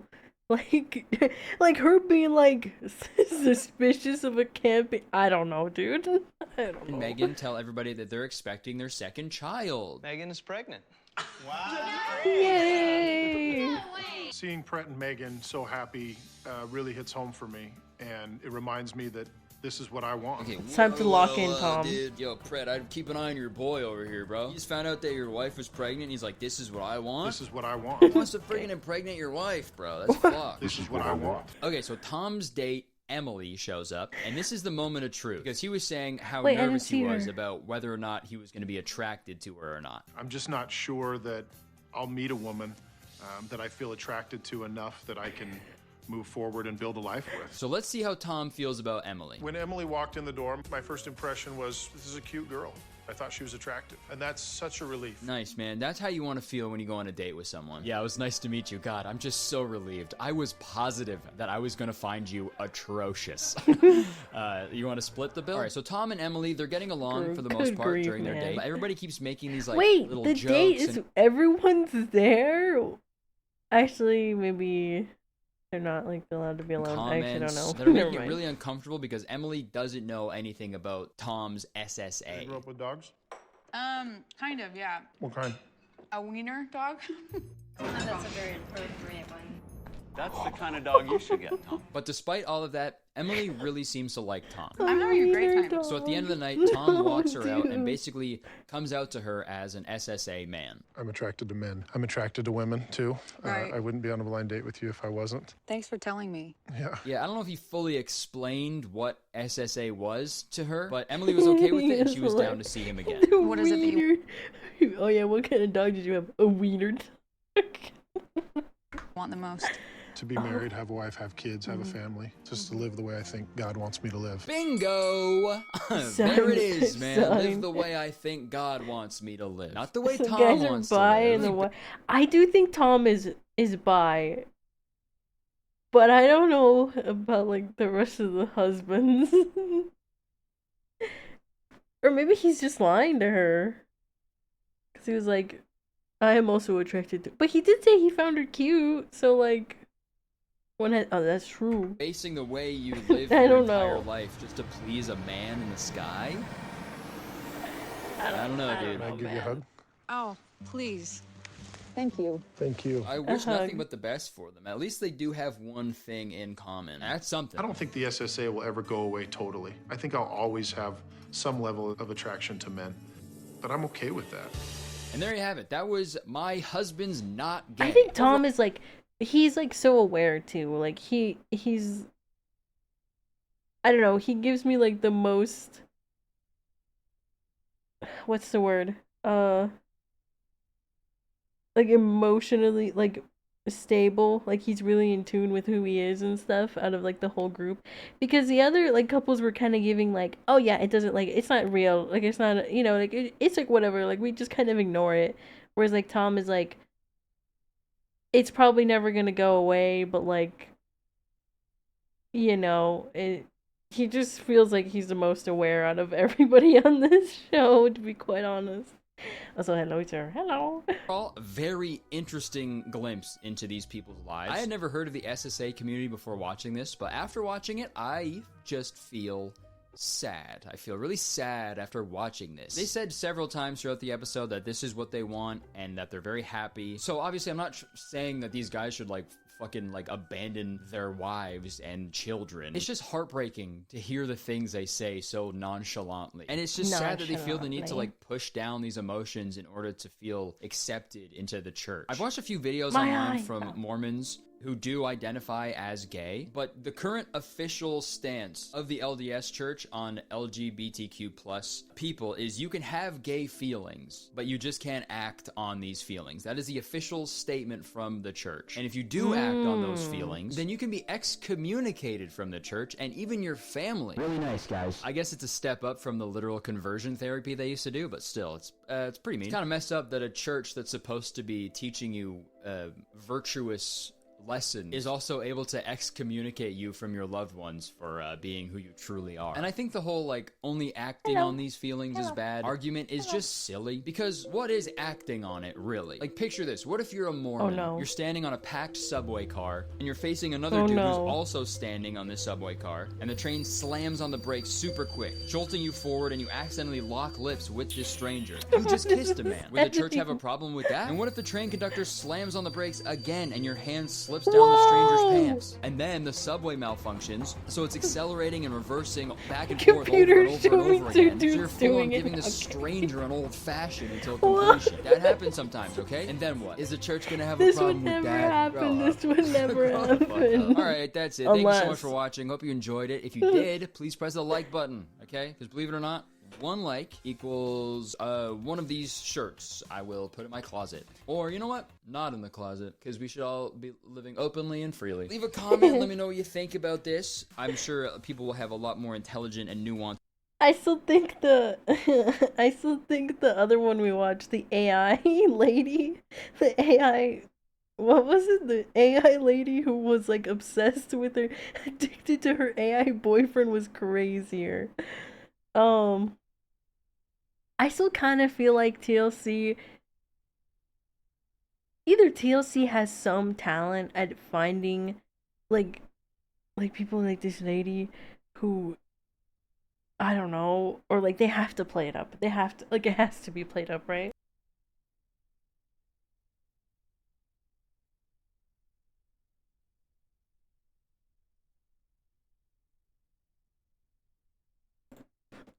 Wiener dog. Sorry, I'm just remembering the clip. No, I want to watch the wiener dog clip again. Where is it? It was in the... Hey guys, before we get into the video, I want to remind y'all the next leg of the Goodfellow World Tour is taking place in Australia and New Zealand. I'm going comfortable because Emily doesn't know anything about Tom's SSA. You grew up with dogs? Kind of, yeah. What kind? A wiener dog. Oh my goodness, dude. A wiener dog. People that have been on the show said that they played up like them making them look fatter and stuff. That's crazy. TLC is insane, man. TLC is so crazy. Okay. Next we have something serious, okay? Not a TLC show. Oh. Wiener dog. Family realizes a killer is living in their vents. Among Us style. Come on outside. Come on outside. It's the police. This is the Texas police. You know how I know? Because they have a green uniform. Just kidding. I don't actually I don't actually know if this is the Texas police or not. Come on outside. True. What's going on here? Okay, so Ian is true crime. This is the father and son who own this ranch house in the New Mexico desert, miles from anywhere. Close. It was New Mexico, which is right next to Texas, so they're like buddy, you know what I'm saying? Just finished season finale of Invincible. That came out today? The season finale of Invincible? When does the next season come out? They just finished this one and I'm like, when does the next one come out?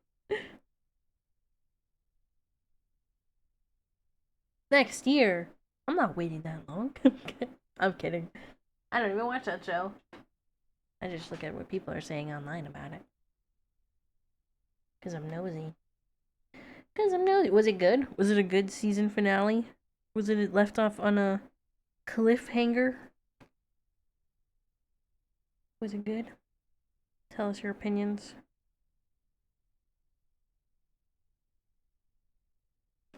I'm putting this cable away.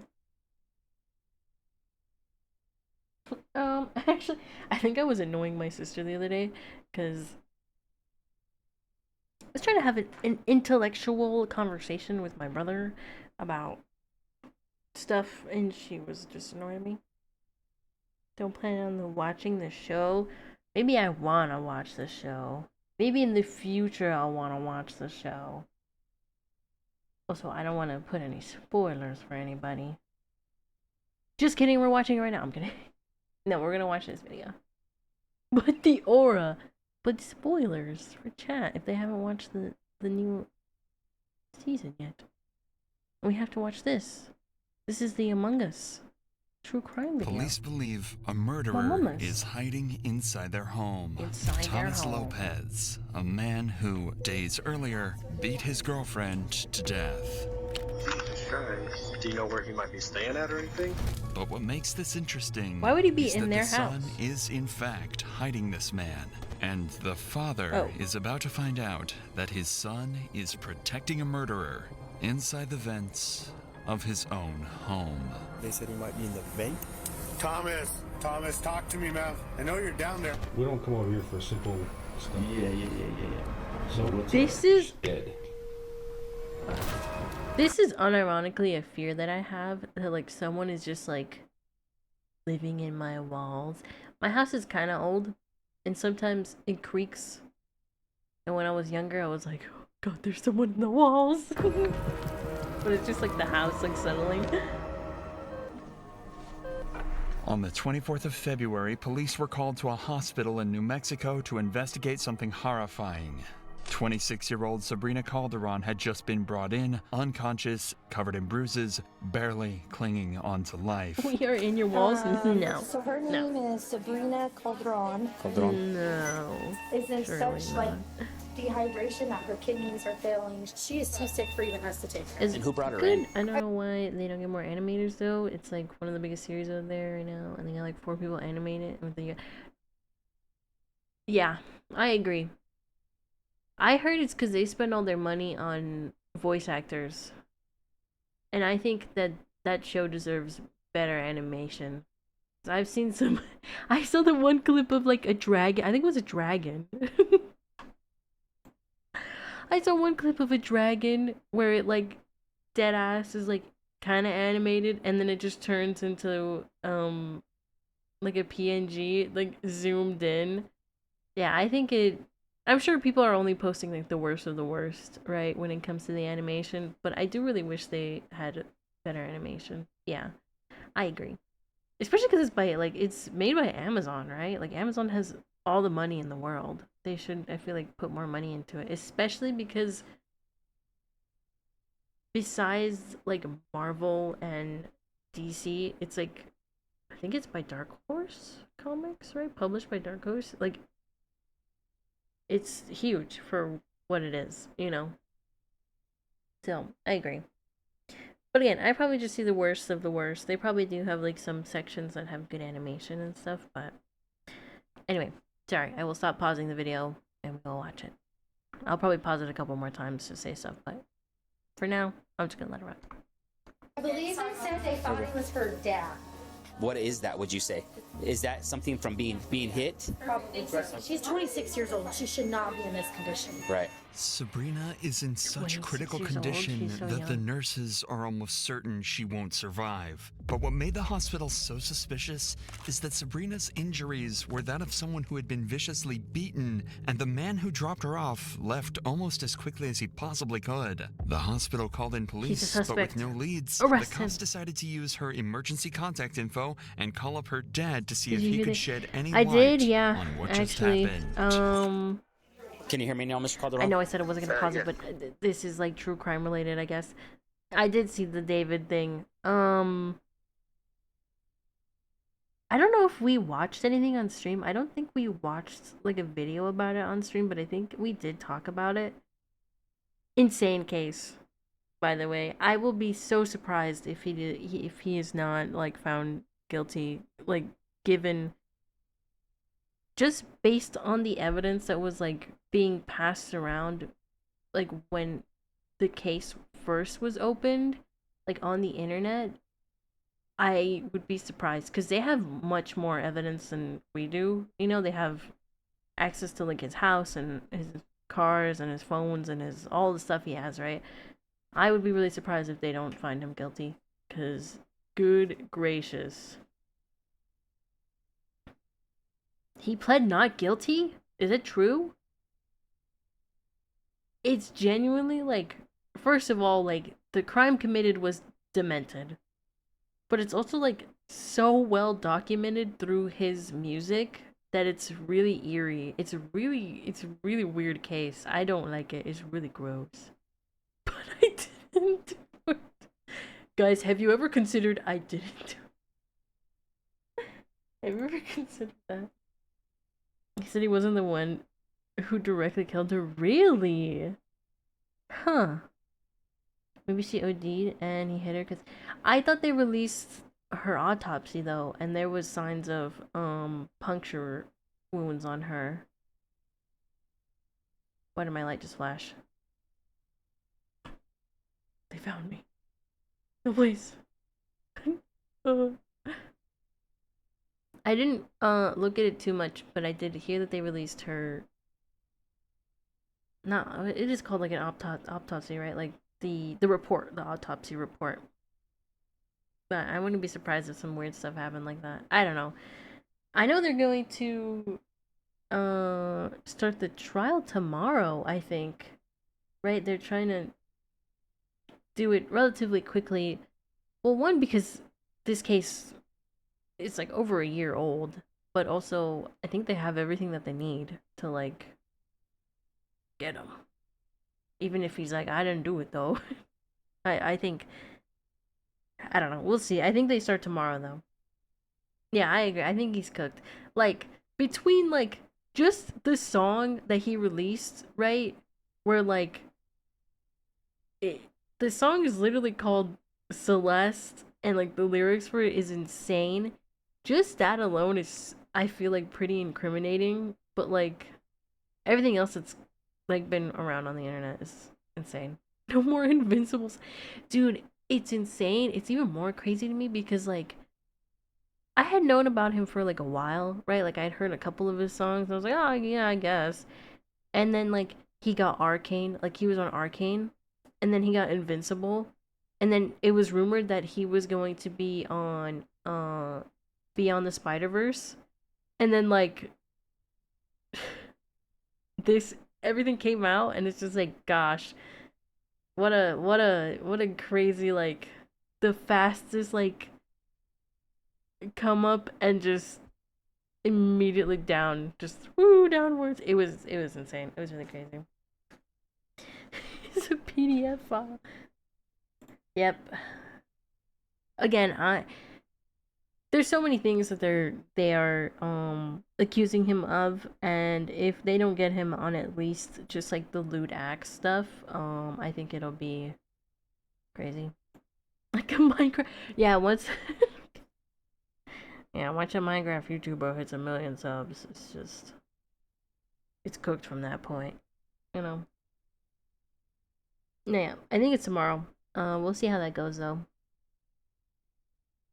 I genuinely don't think like he gets out of this though. Hopefully. Pray that. Here's the thing. I don't know who I was watching a video of, but they made a really good point, is that like people argue for like separating the art from the artist and stuff a lot of the time. But I think in this case it's more difficult only because a lot of the art he was producing, like a lot of the music he was producing, was seemingly like, I don't want to say clues, but it was just so closely related, and it just like it's just too close. Like I don't know, man. Like there's other artists, you know, that like maybe you learned about them when you were young and you didn't know, and you're just like, wow, this is really good music, and then, you know, you grow up and you find out that this person is like kind of not that great, you know. That's when you're like, oh well, you know, I just like this one hit song, but this is like something different. An ego. I agree. I don't know if it was like just, I think it was both, like a little bit of ego and a little bit of like subconsciously like being like, I did it all, you know, or something like that.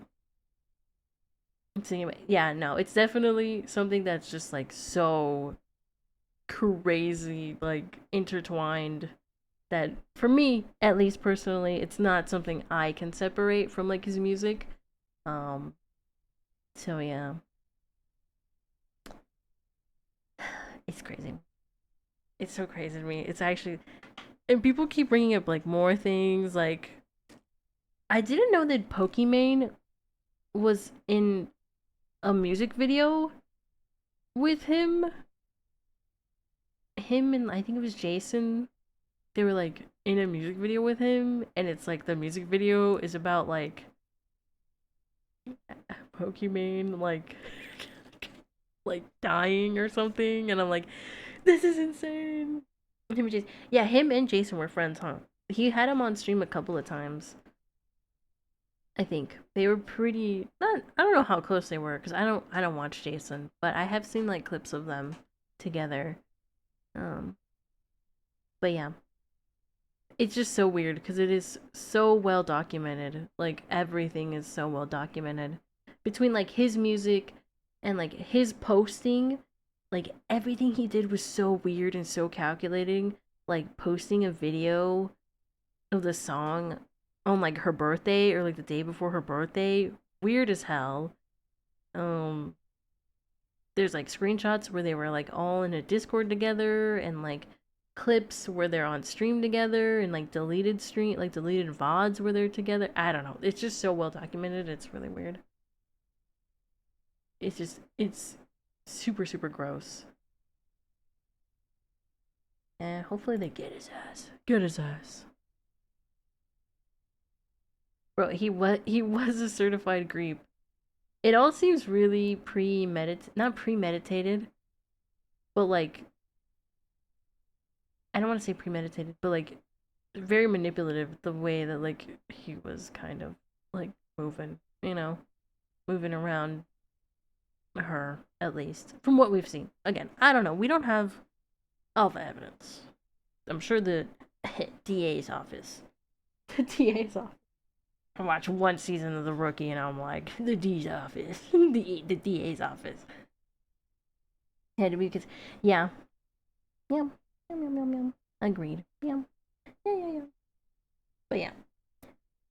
Hopefully he gets what he fucking deserves. Which probably will never be enough, but we'll see. We will see. I do think that it's happening tomorrow, though. Do you know Drake still made music? I saw that he was gonna make something, no? Didn't he say it was... He was like, this is my year! I'm like, I don't know, man. I don't know.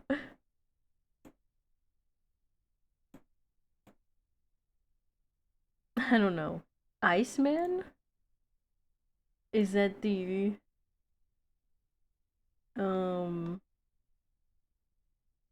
Is that the album? Is that the album he's making? I'm sure he's still... Yeah. Yeah, I agree. I think he does have a core audience. I think for a lot of people, especially someone like Drake, who's been around for a very long time, some people just don't care about, like, what happened. And some people, they're just like, he's lying! Kendrick is lying! And some people just don't care to, like, separate the... Or they do separate it, I guess. That's what it is. They're like, oh, well, I still like his music, If Kanye can put out an album, I'm sure Drake can. Yeah. Yeah. There'll always be, like, an audience for that stuff. Like, even people who have been, like, quote-unquote, like, not excommunicated, but, like, something came out. There'll always be, There will always be people who either don't know, right? Or just don't care to know. I gotta close my Discord.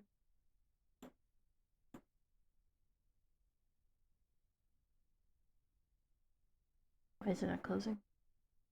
It is what it is. Yeah, there's some people who just straight up don't care. Or again, like, I'm sure there'll be, like, a period of time in the future where, like, younger people will be like, guys, did you know that, like, Drake had beef with Kendrick in, like, when was it? 2024? Was it 2 years ago? Damn, that was 2 years ago. What a crazy, like, week. That was such a crazy week, dude. But, they'll be like, did you know this happened? And it's just, like, people who just were not conscious when this was happening. I don't listen to music that much, but that beef had me. True. I remember, it was crazy. It was a crazy week. Just from, like, even if you're not, like, looking at, like, the allegations wise, but if you're just, like, looking at, like, the, what's the word? I don't know. I don't remember what I was gonna say. It was crazy, nonetheless. He dropped again. Shout out. I remember it's a Drake leak, even though I didn't see it. You mean his PP leak?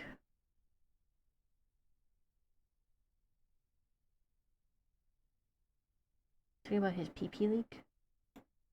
Pee-pee party? I remember when that happened.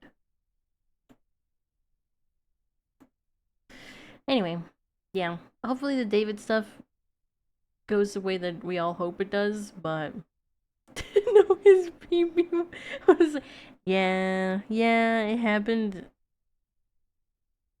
A lot of people were saying he did it on purpose. Honestly, I don't remember when it happened though.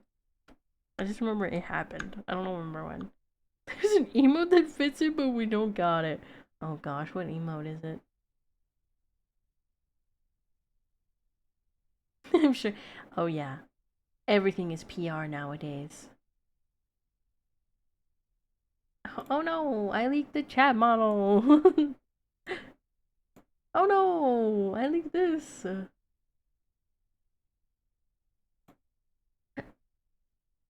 But yeah, hopefully the David stuff wraps up in a way that is good. Although the damage is already done. But yeah. Where does that emo? K-Road to Fame? What is that? What does that mean?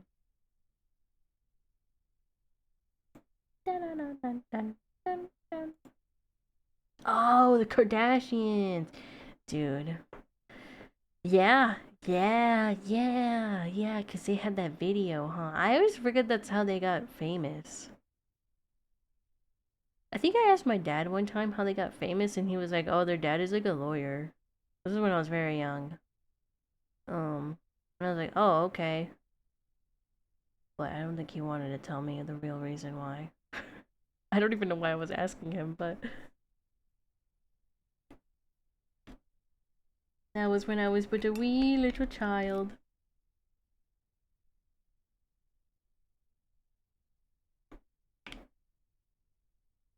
And then I grew up and then I learned the truth. I actually kind of learned about it through Parks and Rec because there's a blooper where he's like he makes a joke about it and I was like, what does that mean? Yeah, it was a blooper with Chris Pratt and I was like, what does that mean? And then I looked up what it was referencing and it was like, oh, it references the video and I was like, oh, I didn't know that. Who let him cook? Let me see. I can probably add it right now. Let me open Google. Google. Is there why they are famous? I never bothered to check. Yeah. Yep. Now you know. They be doing illegal stuff. Well, it's not illegal, but naughty stuff, I guess. It's an educational story. True, I am. Today we're gonna learn about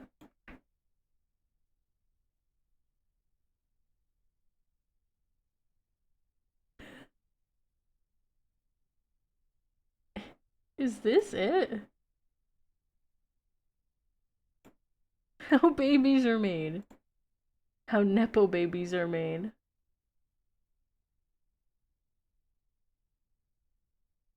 Is that the emo?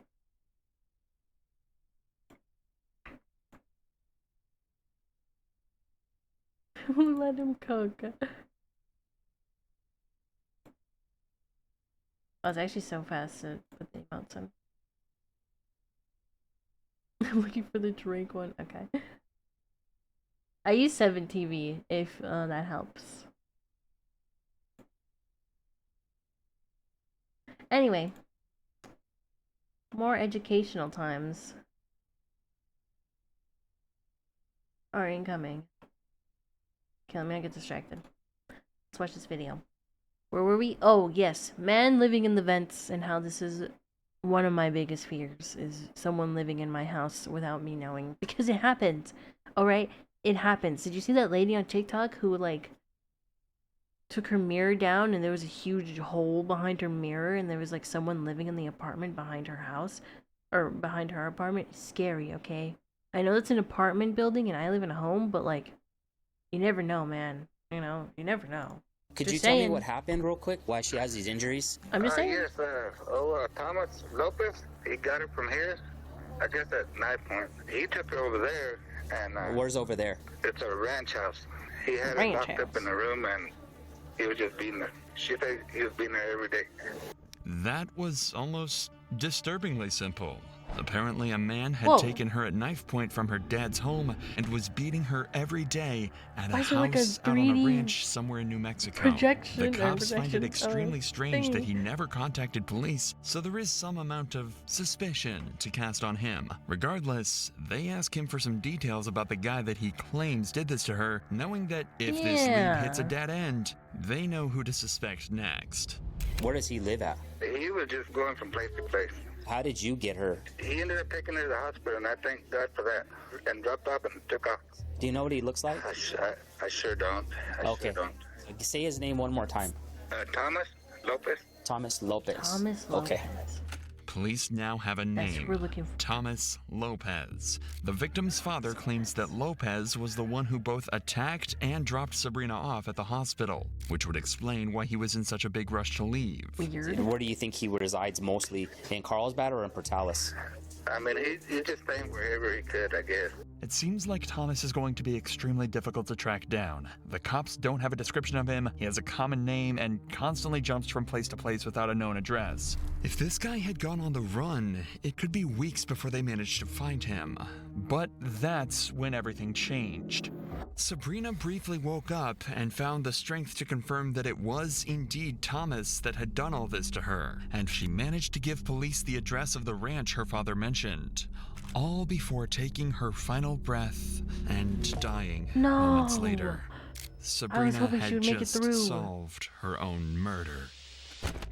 Immediately, the cops head to the address heavily armed, knowing that they might come face to face with an aggressive killer. However, there is one problem. Police haven't had time to get a search warrant, meaning that they have no right to enter the home without permission. That means they're stuck outside, knowing that just feet away, a brutal murderer could be hiding. He's in the vents. I forgot he's in the vents. I was like, what is this? Why is he crawling? The following footage has never been publicly released. Ian, is that you?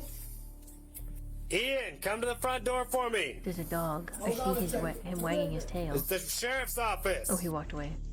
Let me see your hands. Come outside. Let me see your hands. Let me see your hands. Is the dog okay?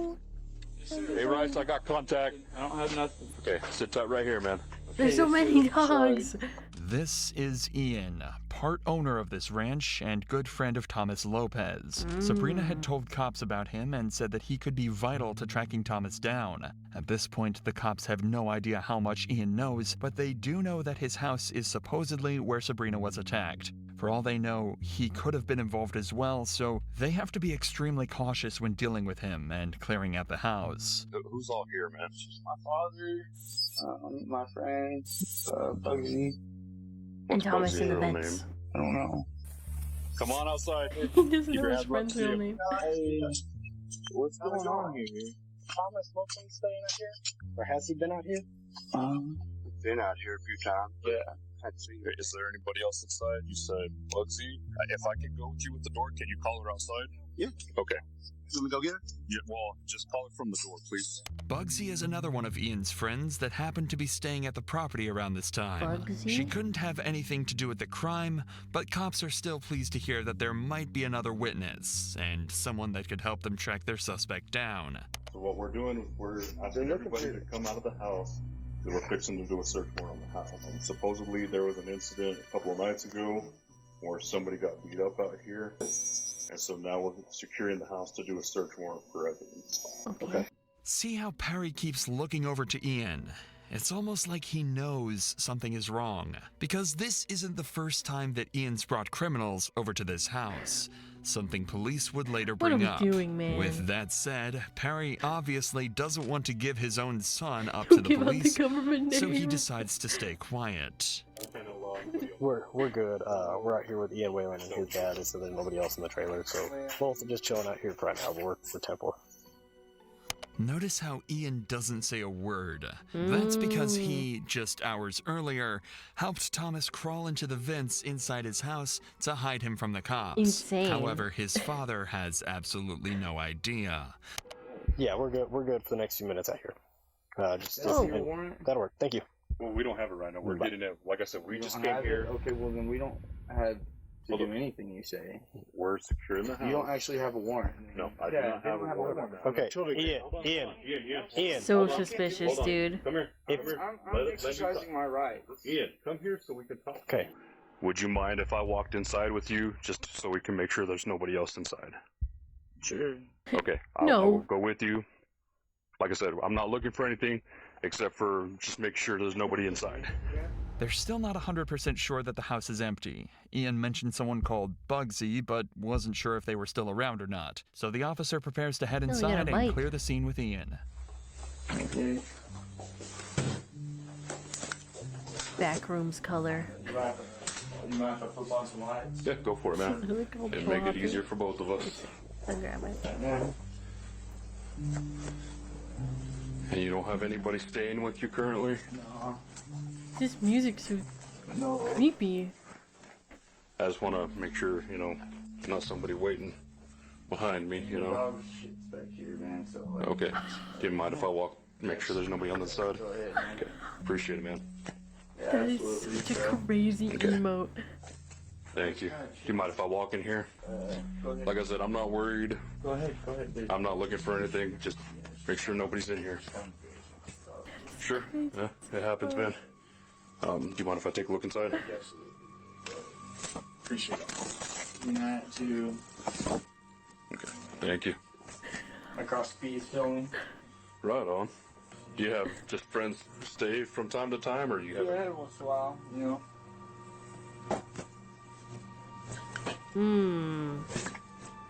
Interesting. Hey. Sorry, my bad. Hey, I'm right here. Okay, come back here. What? You under the covers. Let me see your hands. What's up? There's somebody under the blanket there. You under the covers. Let me see your hands. Let me see your hands. It's not a guy. But you see, it's not a guy. Okay. Okay. Mind coming with us, ma'am? Is this Bugsy? We're not looking for her, but we do, ma'am, need to ask that you come outside with us.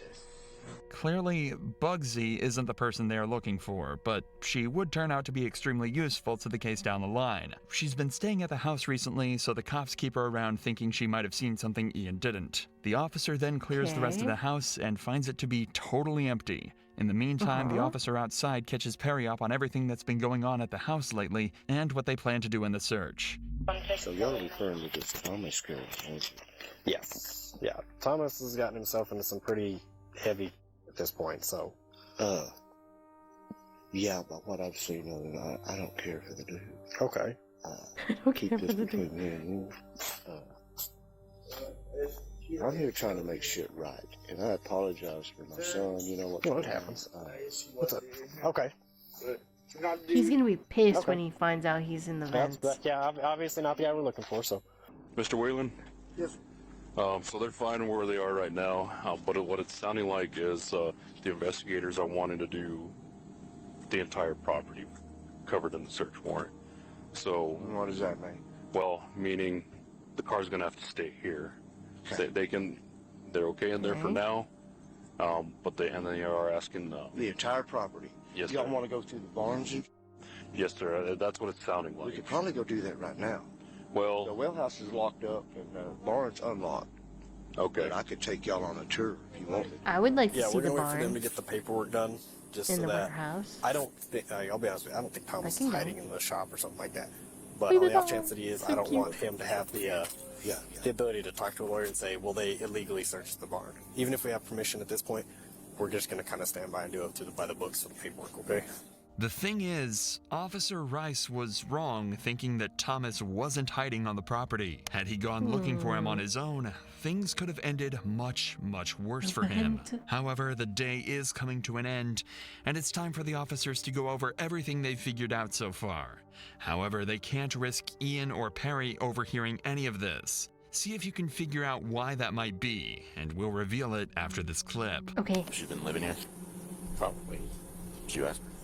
No, I haven't asked her expressly. I would ask her. Because if she has been living there, she might have witnessed this. Sorry, I don't mean to be on edge, but you know, yeah, especially after, yeah. But, I guess the way to look at it, she died from that whole situation. Like those people. I see.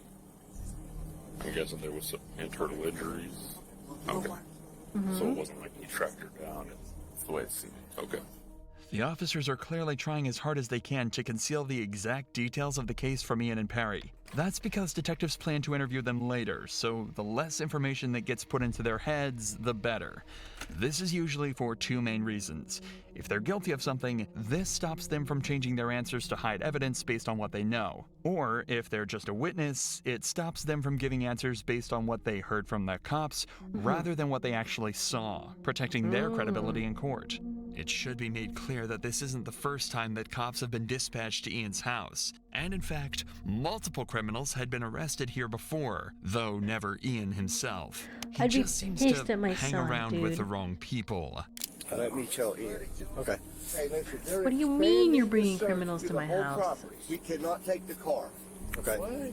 So the thing is with it, Ian, is you guys physically yourselves are not being detained, okay? Other than I guess today, any other issues going on?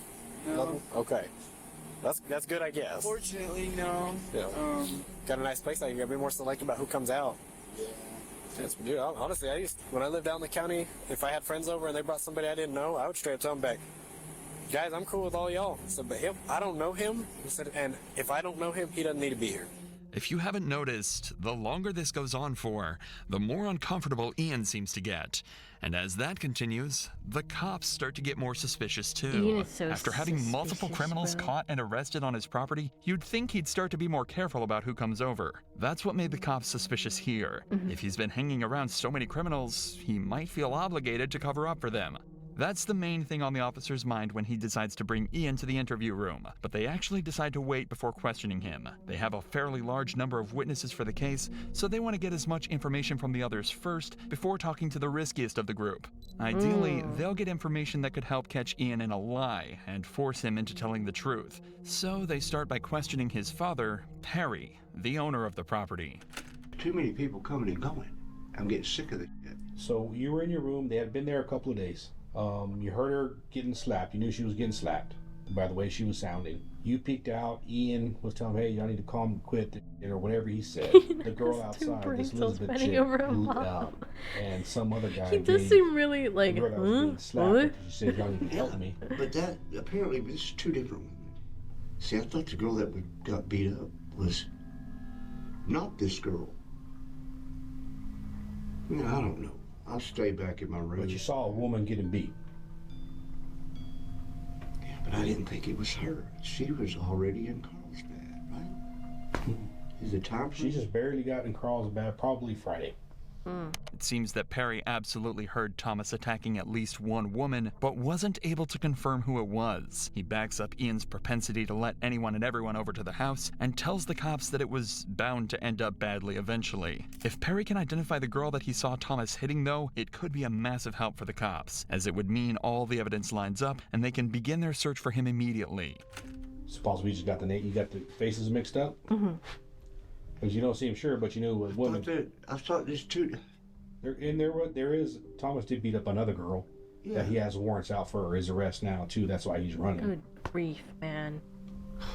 Does he beat up every woman he comes in contact with? Okay. See, I thought we was talking about another woman. I knew of this chick. The picture you showed me. I knew of her going to the ER.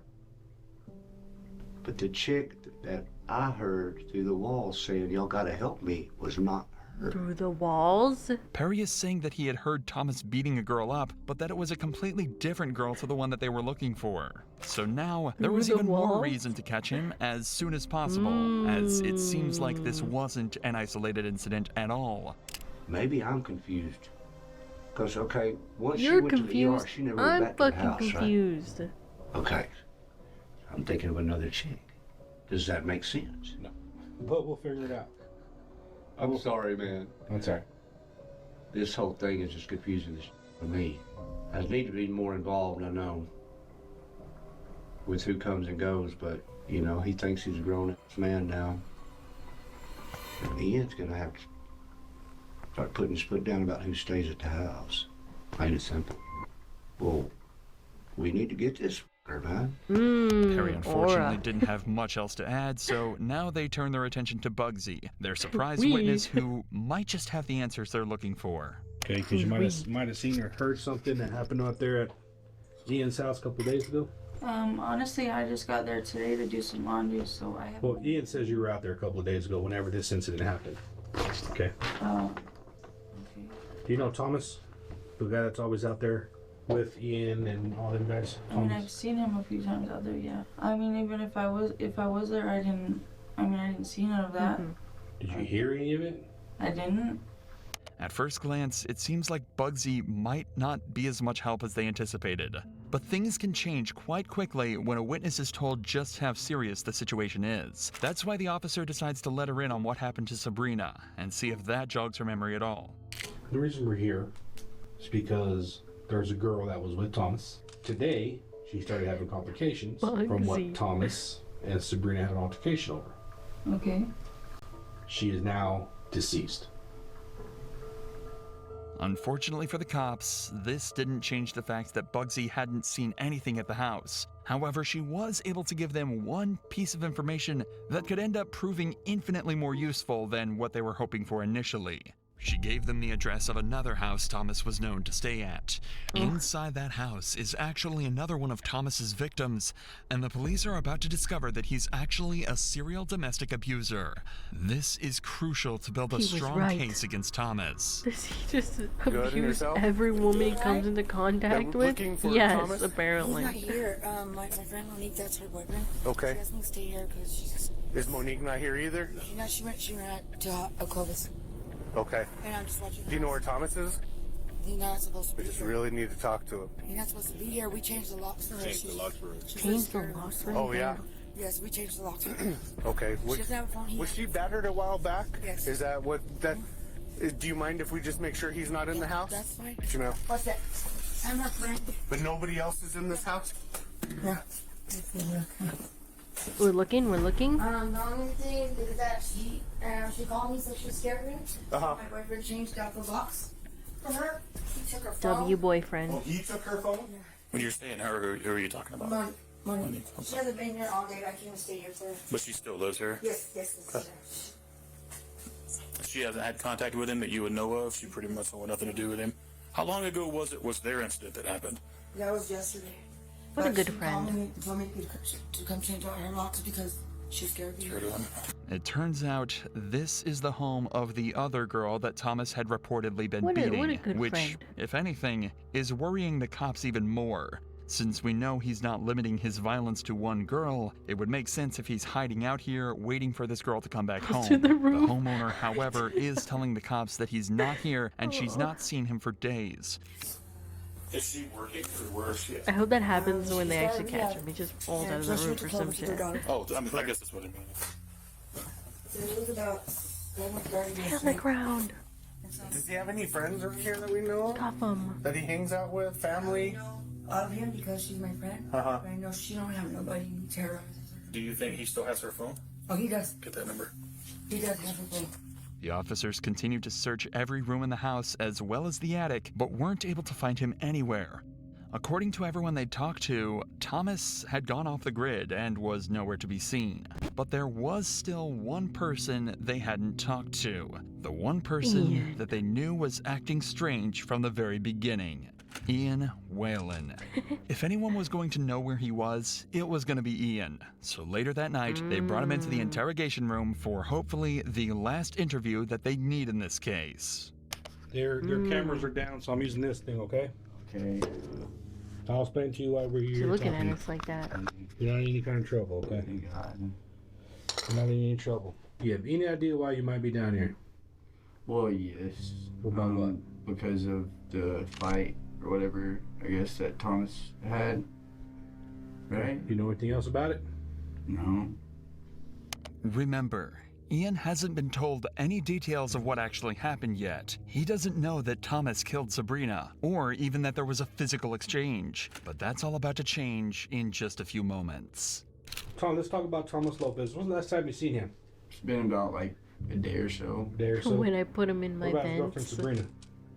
About a day or so. Okay. What happened between Sabrina and Thomas? I just like heard an altercation. I didn't like see anything. I just heard them screaming at each other enough to where it alarmed me. Were they inside your house when they did that? Yeah. When they were screaming?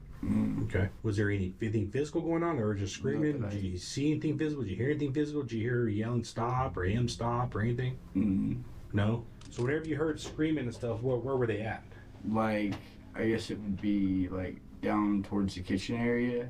I don't know, I heard them yelling and whatnot, and I went out there and I was like, hey man, are y'all okay? And they were just like, yeah man, fine, you know. And what did she say? That's it. It's clear Ian was around when the fight happened, but it seems like he didn't realize how bad things had actually gotten. Apparently Sabrina was actually crying when he went to talk to them, but he just figured it wasn't his business and went back to sleep in his room. Do you know what the fight was about? I don't, and honestly, I've got so much stuff of my own crap, like... Okay, and when's the last time you heard from Sabrina? I don't know Sabrina. Like, I'm not making this up. Like, But she was, that's Thomas's girlfriend or whoever. I don't even know that. Like, I just know that there was an altercation between. I don't even know if this Sabrina is, if this is who, like... Messed up teeth? I'm assuming that's who it was. So that day that whenever we went out there, was it the same chick? As the officer mentioned earlier, Ian has a habit of letting people that he barely knows stay at his house. But it Insane. turns out this is a recipe for disaster. Since people know he likely won't get involved in their business, they see this property as an area out in the middle of nowhere where they can do whatever they want with no eyes on them at all. Initially, this only resulted in smaller crimes, robbery or drug possession. But this time, it turned into something much more serious, and Ian is now about to find out exactly what happened. Yeah, let's go to Ian's place. No. Remember I told you last time we don't come over here for simple stuff. Yeah. Okay. I remember you told me that. So what's up? She's dead. Yeah. Yeah, Ian. Kidding me? No. What happened? Do you know? Well, from what she told us before she died was that she was getting her ass beat by Thomas over at your house in the barn with the golf club. Died? And so whenever you heard him arguing, when he was saying he was getting pretty rough with her, what did you see him do? Like just slapping her. Slapping her? Well, I'm just trying to figure out what happened. And first of all, I'm telling you, if he's in your house, you didn't even know, so we can get him. From the very beginning, cops died? figured he knew a little more than Yeah, he was man. letting on. Now he knows exactly what happened, how serious it was, and what the consequences will be if he doesn't give up everything he knows. Not only will he be implicated in the crime, but if Thomas is on the property and he ends up harming an officer, that will be his fault. The question is that enough for him to turn in his friend? It should When's the last time be. you seen Thomas? What even? Okay. Is he at your house? I don't know. Where does he hide in your house whenever the cops are trying to get him? Where would he go hide inside? We're over there. Okay, the house is secure. We're going to search warrant for it. Where would he be hiding? If he's in your house, where would he be at? You don't want that problem at your house. Yeah, man. No. Like, I didn't know. Have you seen Thomas? Dead. Have you seen Thomas today? Come on. Tell me the truth, man. Yeah, I mean... Where was he at when you seen him? In the house. Okay. Was he there when the cops got there just a while ago? Ian. Can we take the... give us a... Can I take that? This is Ian's ultimatum. Ian had been put in a scary position. He knew what the right thing to do was, Turn it off. but he was also No, I wanna terrified see. of this footage getting out. Amongst the people he hung around, he didn't want to be seen as someone untrustworthy, so he asked for the camera to be turned off and told the detectives the truth. Ian admitted that Thomas was at his house. In fact, he was hiding in the vents. Apparently, that's where he was the whole time. Now the cops knew exactly where he was, but getting to him would be no easy task. To arrest him, they'd have to try everything they could to make contact with him, or else get into the cramped vents with a known killer. Right. I mean, he knows we're here. Yeah, I assume he knows we're gonna come back. I guess. I don't know. But in the interview, they said he might be You in can't the be vent. comfortable being Oh yeah, in that's there. what they're claiming. That's what Ian is claiming, is that he might be. So if he's in a vent, the only one large enough for an adult that I know of is when you go in. There's a hallway that goes all the way back. Now, so there'll be a blanket in the hallway right now that's covering it. As we go in, still clear all the little areas that we go past. I don't want to get fixated and have him come in behind us. Yeah, if you hit that vent, the only downside is you'll have 2 rooms to clear in the hallway before the vent. So the last door is literally next to the vent. We'll figure it out if anybody sees something weird.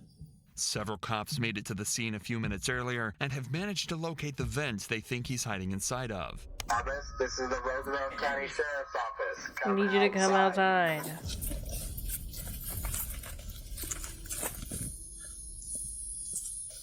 He's not answering. You try. He might answer me. Let him know if he doesn't respond. He doesn't come out. Yeah. Look around here. County Sheriff's Office, Deputy Bachman. Come on out, man. Deputy Punky, No, you're down there. come out with your hands in the air. Or just fall through the ceiling, whichever one works more. There's this huge culvert. I saw it. It goes down. There's no access back there. Ian had the school. He puts the vent back on, so he knew he was out there. The officers are right. The vent cover couldn't have been put in place from the inside, That's true. so Ian had to have helped him hide. But they'll figure out That what to is do true. about that later. For now, they need to figure out a way to get Thomas out of the vents. To start with, locate his exact position, and they came up with a creative solution to do this. He was right there. How far, approximately? What if we just break down the wall? Just trying to see if there's a mirror. I got a good point. Just needs duct tape and a mirror. There's probably duct tape in the garage. You take a phone and flashlight together and stick down in there just so we get some really good light and light them up. And just confirm. It sounds far-fetched, but after pointing a phone and a torch deep into the vents, they were able to confirm precisely where Thomas was. No way. Is he like sleeping or just hiding or like what? It looks like you can see the back of his neck, a jacket. The problem was, he still wasn't responding, and they certainly didn't want to get in the vents with him. So while another group of officers checked the outside to ensure he couldn't escape, the cops tried desperately to reach out to him. The dog, But quickly, they started to get concerned about something else entirely. Thomas, if you can hear me, man, answer. I know you're down there. We saw you in the pictures. Answer me. Just let me know you're okay, man. Are you okay down there? What, did he pass out or something? No, man. No, that's not that. Your door. Like you would think that he'd shuffle a little bit. I haven't heard him. Well, it looks like he moved since the Yeah, but like no noise, nothing. Oh. Señor López, estoy invitado a la oficina del sheriff. Estoy abajo de arreste. Necesitas levántese ahorita. Thomas had been down there for hours now, rough, but he has. possibly even days. The cops know he's snug. there, but they haven't seen his face or any movement whatsoever. They're fearing the worst, No but they way. still can't risk going down there with him. That's when one of the officers gets a genius idea. You're going to want to push him back this way because he's going to have to come out this way. Yeah. So if you introduce gas, you want to introduce it on that. Okay. If you have a fogger or you have pepper spray, Pepper spray him. I would introduce it down there. You want to do the same thing with a video? It may make him uncomfortable enough that he'll come out. That's going to make you cough. So now it looks like he's facing us. Hey, his head's up here for sure. Yeah. Because he went in feet first. Yeah, because you don't want him to crawl, so I would introduce it over there too. Push him this way. Yeah. Oh my god, that's actually Leon Kennedy with cat They're ears. planning to shoot pepper spray into both ends of the vents, forcing him out. If he was to stay inside, he'd end up choking and writhing in the pain the gas caused. But it turns out, this plan was so smart and terrifying to Thomas that they wouldn't even have to put this into action. Hey, come on out, man. We're gonna pepper spray you. Dude, come on out. What did I do? What did I do? Brother, what didn't you do? No, there's nothing to be scared about. Come on out. Yes, I've been beat up by the cops before. I understand, but nobody's gonna hurt you. I just need you to come out slow. Yep, we'll get Can you give me something to eat? Dude, how do you even like shimmy yourself in there? She said it'd be fine. Got some dirt in there. You want to take the hood off so you ship it off? The concept of being stuck in the vents with the pepper spray was just too much to Thomas, and with some convincing, they were able to get him out. The ideas and tactics used in this extraction were far from textbook, but they were incredibly smart. Now they just had one more job to do: interrogate Thomas and finally figure out the truth of what happened to Sabrina. I don't need the truth. Move all this over here, okay? Lock him up. English or Spanish? Both. Okay. You want preferably English though. Preferably English, and we'll stick with English. So listen to me. We are in America. You have the right to remain just silent. Anything you say can and will be used against you in a court of law. Just shut And up. what we are here for is Just shut what up, happened man. with Sabrina the other night. That's what all this is about. Just tell us what happened. There is an enormous amount of evidence against Thomas. I don't like this Remember, guy. everyone involved in the case has pointed the Right finger now, towards you him, loser. including the murder victim herself. But that doesn't mean he's not going to try and defend himself. Notably, She without fell the presence and of a died lawyer. from a The story he fall. chooses to go with, though, isn't the most convincing. Okay, we talked to Sabrina. Okay, she told us what happened to her. That's what I'm saying. Just put the crab in the bag. And tell me the truth. Okay, were y'all guys fighting that night? Just an argument. That's all it was. We weren't fighting. We didn't get physical. How many times did she hit you? I don't want her to get in trouble, sir. Okay, how many times did you hit her? I didn't hit her, sir. We just bumping each other, like, you know what I mean? Did you shove her down the steps for her to cause those injuries? I would have showed her. That's my kid's mom, but... Y'all guys have a kid together? You guys have babies so tell me what happened together? in that bar. That's when she fell. I just kind of was hoping that those babies were like her nephews or something. In that house, I don't want to get thrown out because I don't have nowhere to live. But. Apparently, they went out to the barn because they didn't want to argue in the house, and Sabrina slipped and fell down some steps, causing all of her injuries. You guys are arguing, okay? And it did get physical, but you didn't want to tell me what happened. Beat her, right? Is that what officer. you're telling me? It got physical, but you didn't want to tell me what happened. Get the show of the video. We got in each other's face, but it. Was that the same night you took her to the hospital? I mean, it was ongoing for like a couple of days. So you guys were just like basically arguing for 2 days? Pretty much. When was the pushing and shoving? I want to say pushing and shoving. We just kind of The chest bump or whatever you want. Yeah, when was that? That's during that night when she fucking fell. Okay, so you guys do this chest bumping. We don't want to argue in that house because I don't want to get thrown out of there. Thomas is also claiming that he didn't hit her or even push her around. The worst they did was get into each other's faces and bumped each other's chests. As I'm sure you're aware, that's not exactly consistent with Sabrina's injuries or what she told the police. But Thomas's story gets even more unbelievable as he continues. So then you guys go out to the barn. What happens next? We're just sitting there, just smoking a cigarette and stuff. We're up there.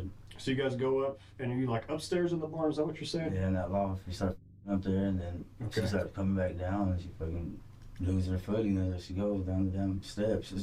So when was the pick her up, walk her to the house, and she's like, well, if I can't bear it no more, then I need you to take me to the emergency room. So when was the chest bumping or all of that? Where was that at? It's kind of in the beginning when we got in there, then that's when. How'd she fall down the stairs? She lost her footing, I guess. Like, you look at the stairs and there inside that place, there's a big ass gap between each. It's not constructed pretty good. It's like some shit somebody just put together. Like, and we talking from the top all the way to the bottom? It's like halfway. Maybe towards the bottom, she lost her footing. Okay. All kind of junk and stuff that's in that barn. Yeah. So, not only did Thomas not have anything to do with her This is injuries, insane. but This when is she got insane. hurt, they'd already made up. He believes that this story has explained away why Ian will have heard shouting in the house, why they went out to the barn, and why Sabrina got such horrific injuries. This is why it's so important that detectives keep as much of the evidence as possible secret. He's constructed a story officer, that she just technically really hit covers her up all the evidence that he thinks exists, and while it's not head comprehensive, down on the way. it would definitely make proving his guilt in a courtroom slightly harder. But it doesn't explain a huge number of other things, like how the injuries were sustained by a golf club or the drugs Sabrina said he injected her with. Both things he doesn't know the cops know about. And in fact, he was never able to explain these other things away. There was simply too much evidence for Thomas to deal with, and he chose to plead guilty at his trial.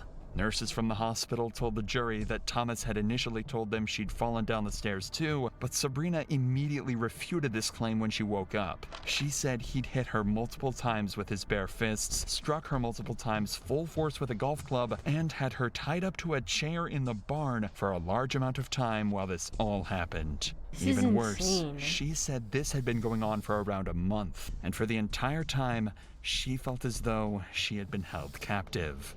Obviously, there wasn't much Thomas could do against this defense, and he was convicted of murder, kidnapping, and resisting an officer. 30 years. He was sentenced to 18 years 18. behind bars. 18. We were about to go golfing and officer, look, we were going to go golfing. I might have accidentally punched her. She fell down the stairs. The golf club fell down with her, smacking her on the way down. I didn't do anything. Me? It was the stairs, officer. We should be arresting the stairs. Like, come on, man. Come on.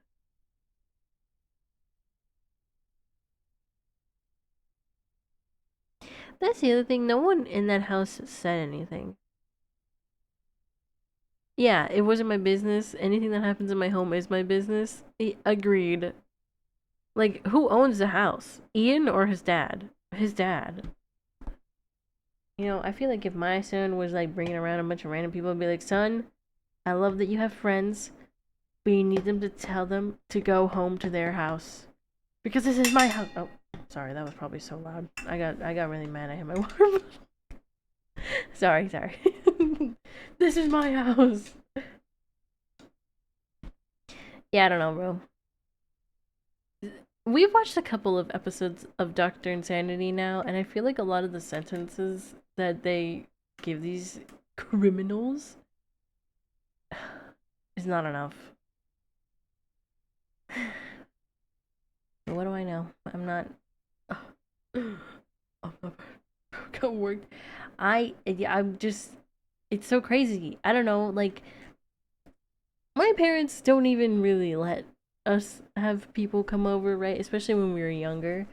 But like, even when they would let us have people come over, they'd be like, okay, who is this? How do you know them? Where are they from? Are they from school? Do you have like their, do you know their parents? Blah blah blah, you know. They were always like pretty involved in our social life, especially when it came to people coming to our house. So it's really weird to me when like there's like fathers like this who, like, I don't know, like they're just here and like they don't really do anything, you know. Like, I don't know, it is a weird thing for me personally, because my life was, yeah, my mom.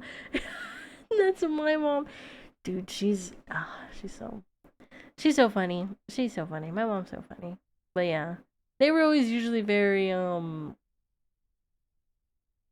want to say like suspicious of everybody, but they were super cautious. They never let us go on sleepovers too. They're like, no sleepovers. Can't even have, like, we didn't have sleepovers. And even then, like, when we would ask to go to other people's homes, she'd be like, no, I'd rather you come here instead. And that's why I'm overly cautious now. You come over and wash the dishes. That's how I am with my cousins. My cousins, they come over pretty often, but like friends outside of the family is not usually not that common, I feel like, you know. I have to pee, so let me find a video for you guys to watch real fast.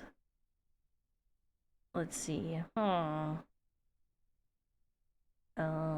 there's a lot of slop here. Cheesy garlic rolls? You guys want to learn how to make cheesy garlic rolls?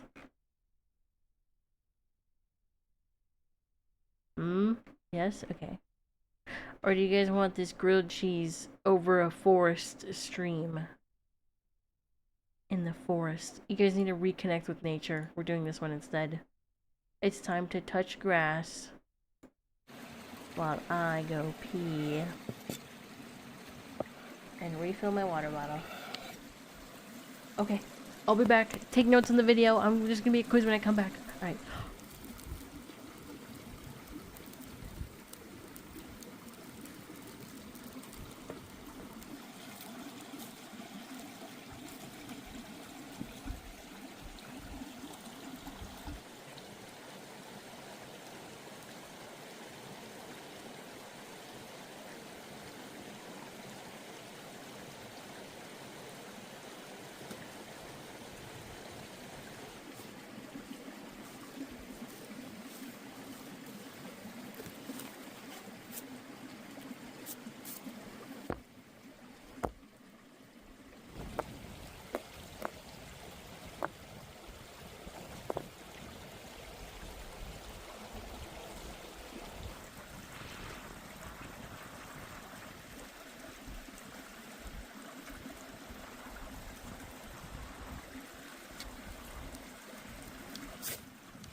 What are you guys doing?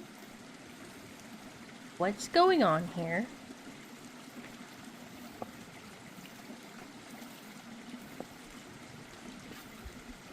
How's it going? How's this going? Yo, this guy's making his bread from scratch. Man, fuck this guy. What the heck? Wow, look at the way he's patting it. It's like he's massaging it. They're doing this to me tomorrow. Must be nice having all that done. True. It's floppy. Alright.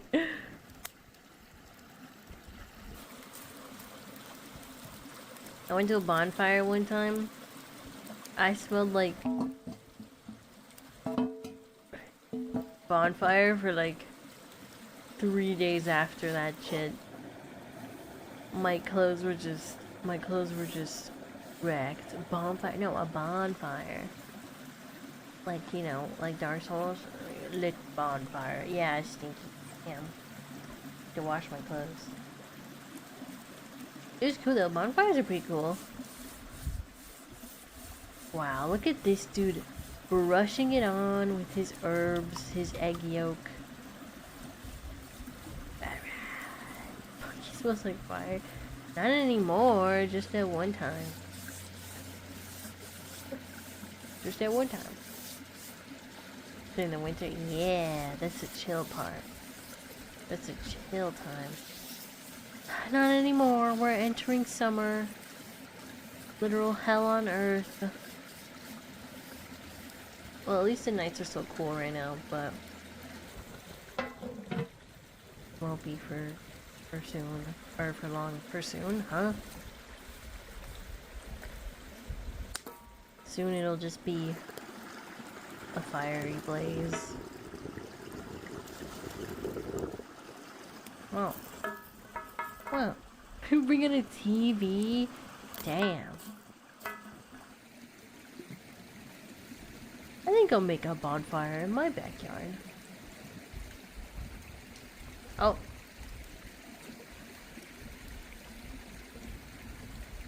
Is this like a... Is this... Would you consider this divorced dad activities? It has to be, right? I'm not gonna boil up my backyard. I'll just get a pre-made one. I think we have some firewood. Not a retired. True. I was gonna say, this is not like a young man doing this.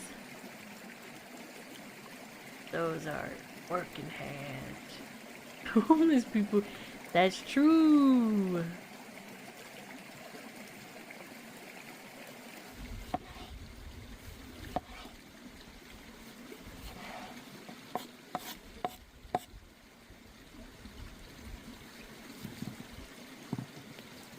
No. Oh,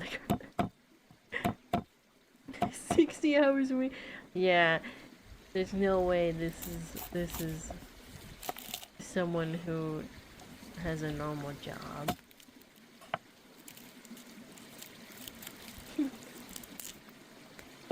They sounding YouTube.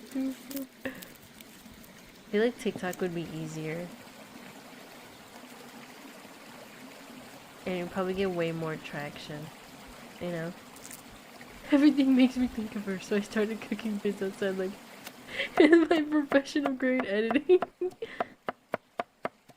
No, this definitely has to be like someone who's like, I imagine this guy is like retired, right? He owns land because this is like his backyard. And his son was like, yo dad, you like have all the time in the world, right? Like you should make a like let's start a YouTube channel. And he just likes cooking.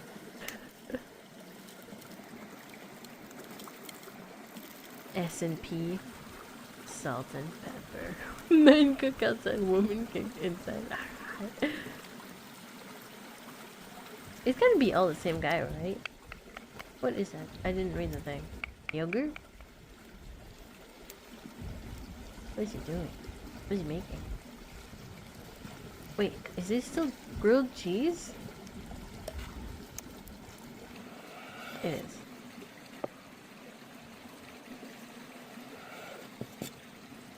Wow.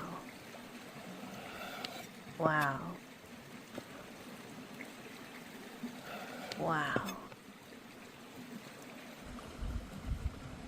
Wow. Wow. Like, this is very time consuming. I don't think it would be like a farmer either. A dog! Blue cheese.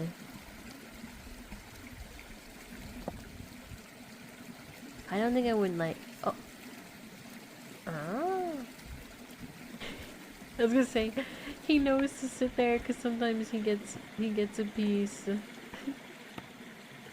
It's the mold from R.E.P.O. Ethan, is that you? Say something to me, Ethan. What is it? I ripped my pants. I need a tailor.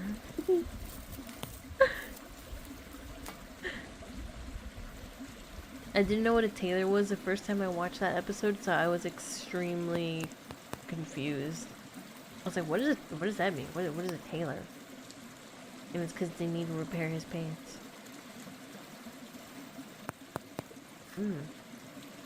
Very nice.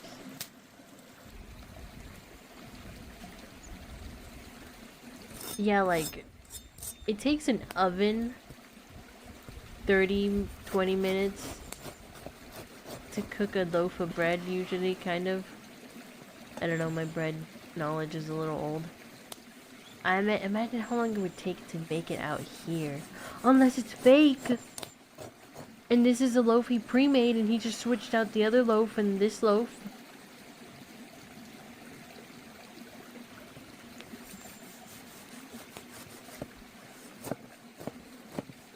He wouldn't do that to us, right? He wouldn't lie. He's so pre-made. No! Retired dad who owns land. LARPing as a outdoorsman. How could you do this to us? Why is he cutting it like that?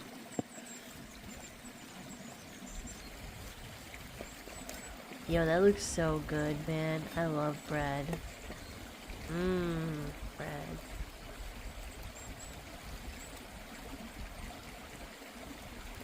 You monster!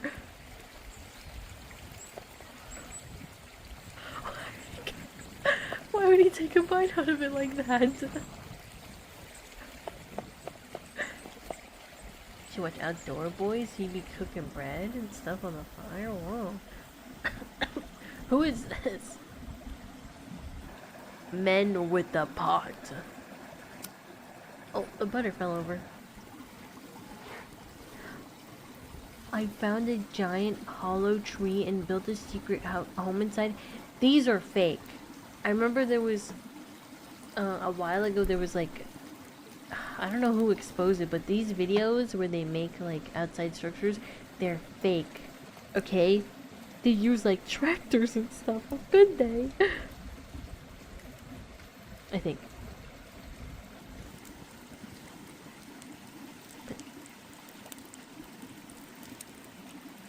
Oh man, butter and bread. Oh.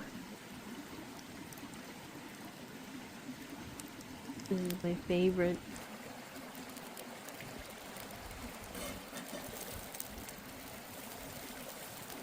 That's perfect. Give it to me. No! I like my bread, yes, like that. Like a little, kind of a little bit burnt, you know?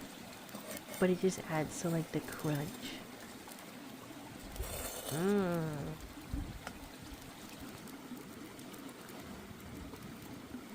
Okay, that one's, yeah, I mean, that one's nice.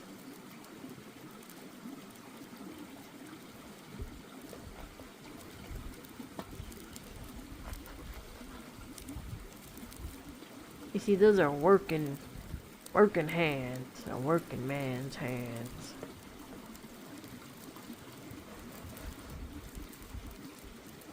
definitely retired or divorced, one or the other. Those are primitive technology copycats. They was doing way too much for the... Yeah, I remember that. People would find like shovels or like just like stuff in the background in the videos, huh? So they're like, oh, he's laying down the cheese.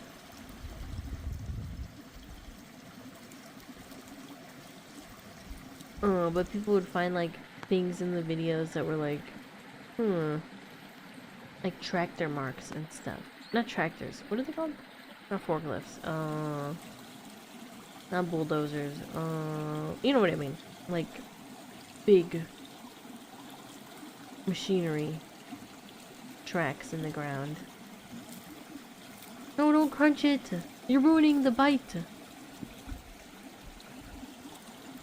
No. Excavators. Yeah. Tank. Yes, they were literally blowing up the floor.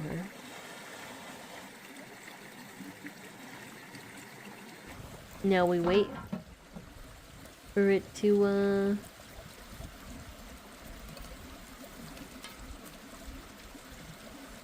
come out and cook. Ah, my eyes. Get a shot of that, Jimmy. Get a shot of the fire.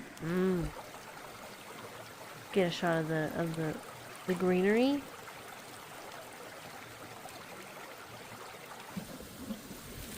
This is definitely a two-man job, I think.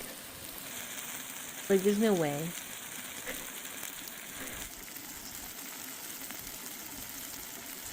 Wow, look at the texture on that.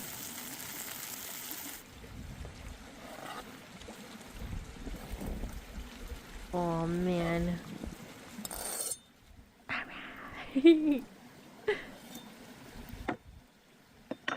Okay.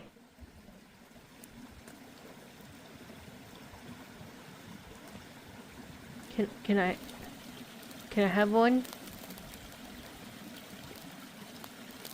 Wait, that's too much salt. Can I have one?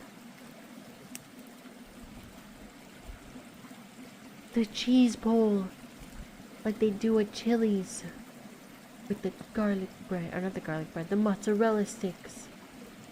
It is crazy to be eating. Yeah, I don't think I would really like it. I think my brain would be too stuck on the fact that it's like technically mold, you know? Not technically, it literally is, no? I think, right? I don't know, I just know that blue cheese is stinky. The forbidden steak recipe cooked in deep forest. Why is it forbidden? What is the steak? What is the steak? What? Forbidden. I don't like blue cheese. 10 pounds of cheese. Thank you. I was gonna say that this needed tomato soup. I'm not gonna lie. Agreed. I think it needed a little bit of tomato soup. Just to like, you know, balance it out. What's his most watched video? 2.16 million subs? Whole chicken prepared in the forest. A whole chicken. Why have we watched this one? The best beef stew? I didn't click on that. Yeah, this guy makes crazy things. That's the other thing. A lot of these are like really premium meats. That's expensive. Like buying meats like this is really expensive. Camping meals that will blow in your mind. Juicy steak. The ultimate ASMR cooking competition. The juiciest steak. Huge crispy hot dogs.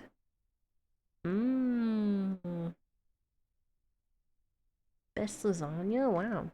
Okay, let's stop watching this before we get too hungry. Came here for pot, stayed for food? What? What do you mean pot? Like drugs?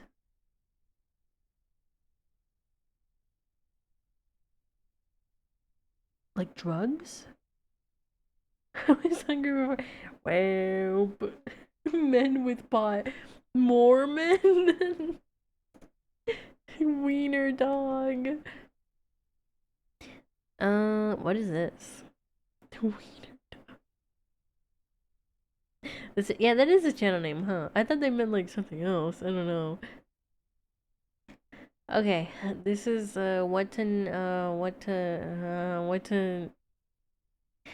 know before you watch the Backrooms. I don't know who this YouTuber. I'll say VTuber. I don't know who this YouTuber is, but we can watch him. 6'7"? What do you mean 6'7"? There's no 6'7".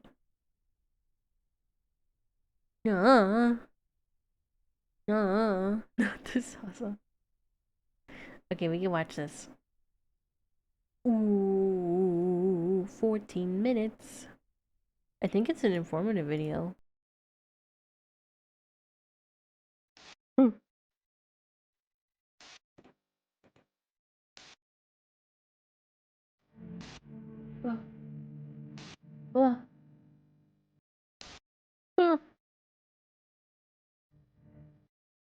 Guys, I think we're in the back rooms. To those who have been on the internet for a while, it seems common that these walls are something that every online horror fan has burned into their memory. But to the general public, this month may be the first time they have heard or seen what they will. I know we watched a video like this, which is what you're saying. Soon come to know. We're gonna watch another one. If you haven't seen, it's only a new 14 trailer minutes. just dropped for the Backrooms movie, and the hype that has built around this film is insane. The Backrooms is about to become mainstream, and if you aren't familiar with the concept and the trailer has you a little confused, this video is to help you out. Because maybe some of you are young enough that the only relationship you have to this is scary games that you've seen your favorite YouTuber play, or some of you were past the prime internet age and you are just confused as hell as to what is happening. Put it simply, the Backrooms is this idea that if you fell just right or took a wrong step at the perfect time, you could accidentally fall through your world and into this maze of yellow horrors. Originally, the concept of the Backrooms came from an online post years ago. This simple picture has birthed thousands of different stories. An entire YouTube series and communities are based around this single image that users coined as the Backrooms. A place that feels human but lost in time. Almost outside of our world, entirely a new one but so familiar. And online it is legendary. But with so many different takes on the Backrooms in the last decade plus, you may be wondering, what is this upcoming movie going to be about? Well, luckily spearheading the project as one of the directors is Kane Parsons, better known online as Kane Pixels, who is the creator of the YouTube series titled The Backrooms. And these videos basically exploded the Backrooms from a random creepypasta, specifically for its at the time very hyper-realistic take, almost single-handedly reintroducing first-person horror in a way we've never seen. As viewers for the first time were able to enter a world they never thought would be possible. Now, I do want to note he's not the creator, but he's sort of like the Ben Franklin of it. He didn't invent it, he just made it extremely popular, weaving in viewers with an insane concept and unfolding plot that only gets more twisted as time goes on. I understand why A24 picked him, and it's also very safe to say that he will most likely be pulling a lot of influence from his previous work, especially since we see a lot of scenes in the Backroom trailer that use the same first-person POV. So today, I'm going to prepare those of you who may be new, or may just need a rehash on the surface-level understanding of the Backrooms lore and what we might expect to see in this upcoming movie. Note, this isn't going to be a full deep dive on everything, I already did that, but this is going to be a shorter, more digestible topic cover. But who knows, maybe Kane is using this movie to build on top of what he's already laid out. So if you want to go into the movie with no stone left unturned, I'd recommend that video. So with that in mind... Oh, is it the one that's like 4 hours long? Okay, it's an hour and a half. Get started. First, I'm going to cover the trailer and check out some Easter eggs you might have missed or things you could be a little confused on. Opening up to a furniture store, Captain Clark really has no story purpose in the Backrooms online series. It's more of an Easter egg to the original picture, since the Backrooms photo was supposedly taken in a closing furniture store. I know that. This one belongs to our protagonist Clark, who seems to have found a doorway in his store's basement. Doorway is how Kane refers to openings to the backrooms in his series. Most of the time they're completely invisible, which is why people don't know they're entering the backrooms, and these doorways appear all over the world and throughout time, but I'll go more in depth on that later. For this split-second frame, we can see a commercial for a therapist, maybe even a psychiatrist, Dr. Mary Klein. From what we can tell from the narration, Clark seems to be mapping out the entire area of the backrooms from his entrance. Yeah, Clark, you might be doing that for a while, but his methods, such as tying a rope to track where he's at, is very smart, as is something we see done a lot in the online series, specifically by a company called Async, who I'll also get into later. I don't know but anything about they may be Async. the people who we see monitoring Clark on the camera screens, and I'm 100% sure these are Async workers in the hazmat suits, which Kane uses these models all the time. Also, something you might have missed, the painting that's behind these guys in this scene is also seen earlier in the furniture store. And I'm gonna say it right now, that is not a coincidence. We also see Clark looking for the exit, which is no longer there, as the backrooms has a tendency to move you around in space and time. Yeah, things get confusing very quickly if you're not paying attention. Quick, what was the date on the TV screen? Oh, I don't know. Come on, it's not a backrooms video if you're not analyzing and logging everything. Now, since this is just a trailer, I really don't want to make too bold of a claim here, but I have a sneaking suspicion that this woman is probably gonna die. What? Not just because she's covered in blood and the backroom seems to be closing in on her, it's instead because you all see that doorway, right? Doorways into the backrooms can be anywhere, even 1,000 feet up in the air. And that basically wraps up the trailer. Now with that out of the way, it's time to go through some major topics in the OG series to get you up to date with everything in a timely manner. So the first question I want to answer, and what many of you guys may be wondering, is what is the backrooms? Is it really just an alternate reality, or is it something man-made? And the answer is yes. Well, it's a lot more complicated and somehow simpler than that. So in Kane Pixel's backrooms, Async is a research facility that in the 80s had proposed an idea to create a machine that could open up a small pocket universe that could help the world store things. Yeah, the backrooms is basically a glorified closet. Well, it didn't start off that way, at least. Truly, the backrooms idea was formed years before at the Oak Ridge National Laboratory, where research was done in a particle acceleration by a Philip R. Heyman.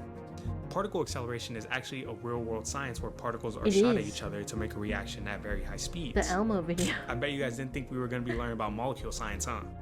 And over the years, this idea and research grew into a bigger project with more funding, where it would culminate with this. Guys.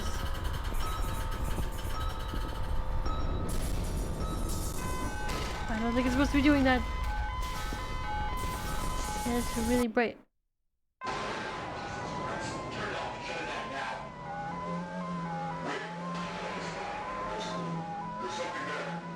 There's something there.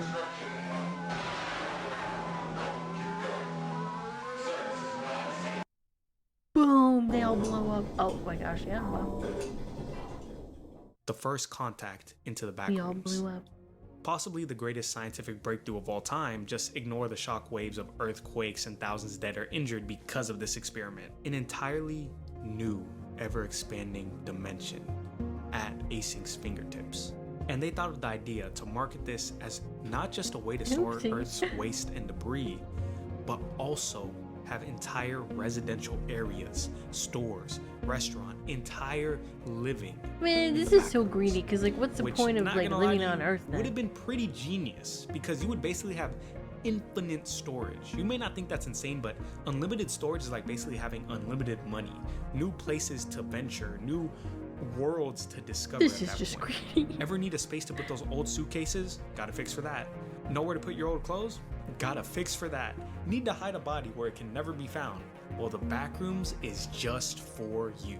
But there's only one problem. Well, not one, a lot of problems actually. This isn't the only portal open. Multiple around the world begin to open up, leading to people falling in and getting lost in the halls.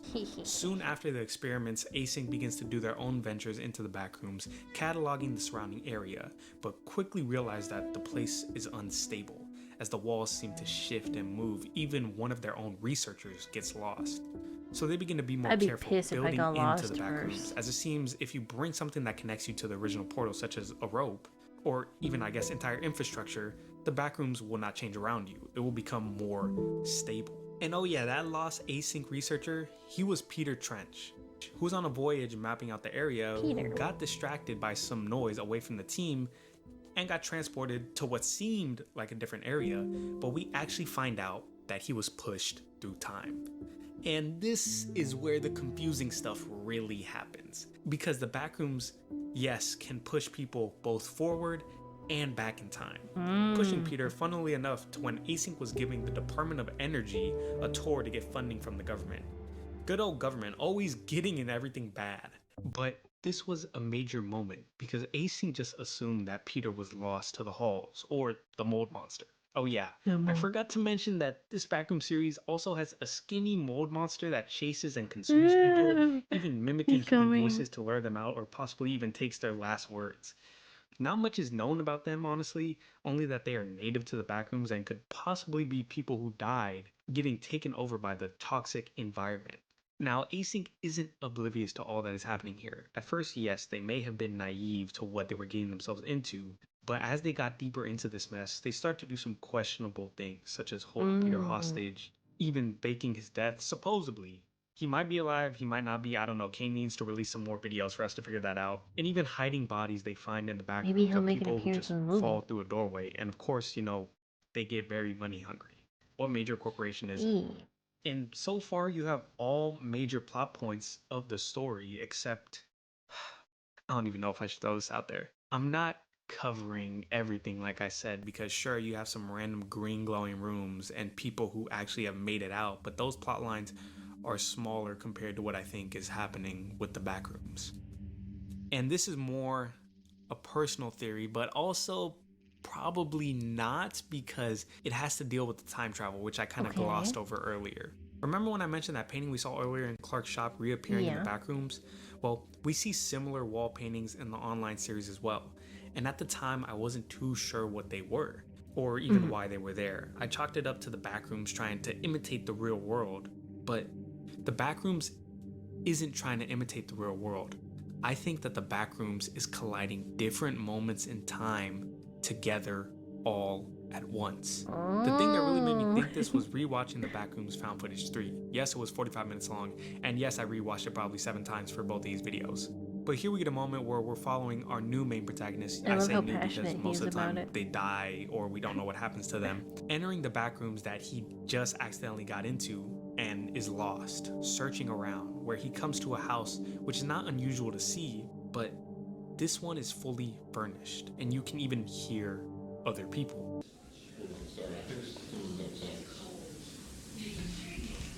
Oh, it's so creepy. I'm sorry. I don't know where I am. I need help. You're on private property. You need to leave. I'm trying, okay? And he gets to a point against the wall where he's actively talking with somebody through not even a doorway. It's like he can hear a next door neighbor, but he can't exit, which is odd. It's almost like the worlds seem to be merging together. Like I mentioned before, the backrooms is unstable. It shifts around unless it is attached to something in the real world. And I personally think that Async opening up the portal to the backrooms made the entire world itself unstable. Now we're gonna get a little scientific here, but imagine if this was a real life thing. Imagine having a pocket dimension that you could just go in and out of at any time. Not only would that be super cool, but it would take an insane amount of energy. Ripping the fabric of space-time would not be so easy. Hence the reason why they were blasting particles at each other to release huge amounts of energy.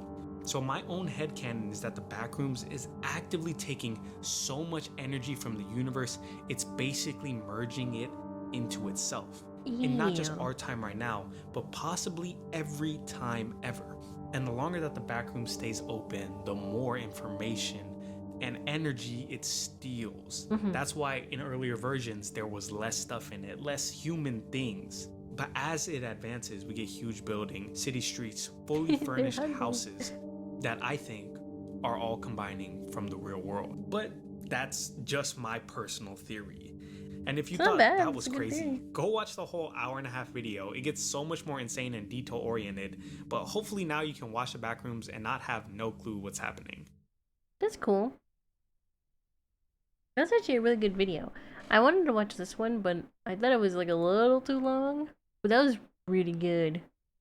Yeah, I'm excited for this movie. I need it to come out right now. Right now. I want it now.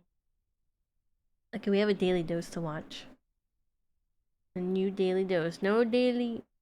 No daily dose of gaming. Just a daily dose of internet.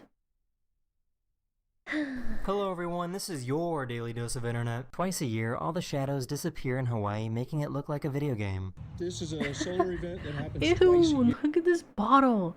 It looks so fake. Here, only in the tropics. It's when the sun is directly overhead, and when you sit something down on top of a flat surface, it casts no shadow whatsoever. That's so gross. I could do this, probably. It was like, oh.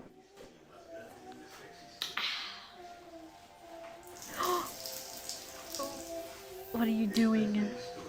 How are you doing? Are you doing okay today? No. Oh. No. Can I do anything to make you feel better? No. Hello. Hello, welcome in. We're watching Daily Dose. What was that? Nice, nice. It was a rock. Oh, okay. That was also a rock. Perfect, precious snuggle baby. Aww. And then you got demon from hell.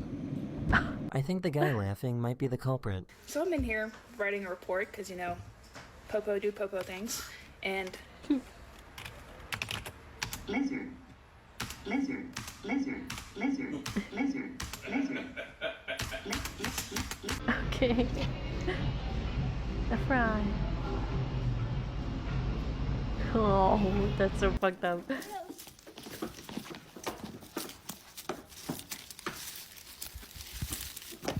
Oh, okay, there's a goat. This is so unhinged. It's my birthday party, so I made everyone watch reels at top volume simultaneously. Ew. What is that door? This is a normal size house address, and then there's this. 9.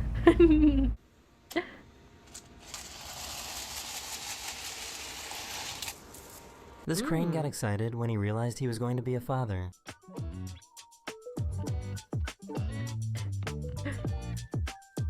Dang it.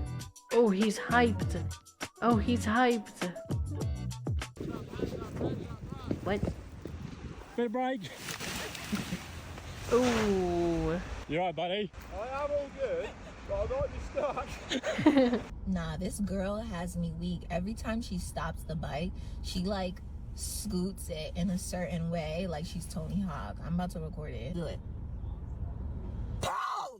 Okay. Period. Okay. Alright, I'm gonna jump as high as I can. In 1, 2, 3. Gotcha. You look stupid now. What? The wedding ring bearers were taking their jobs very seriously. What? J-Mo! Charlie!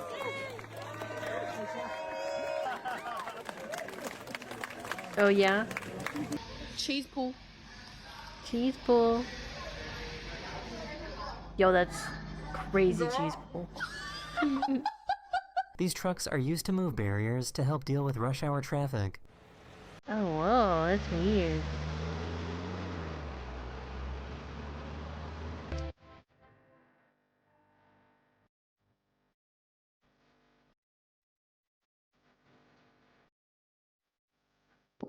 What? No animals were hurt. It says.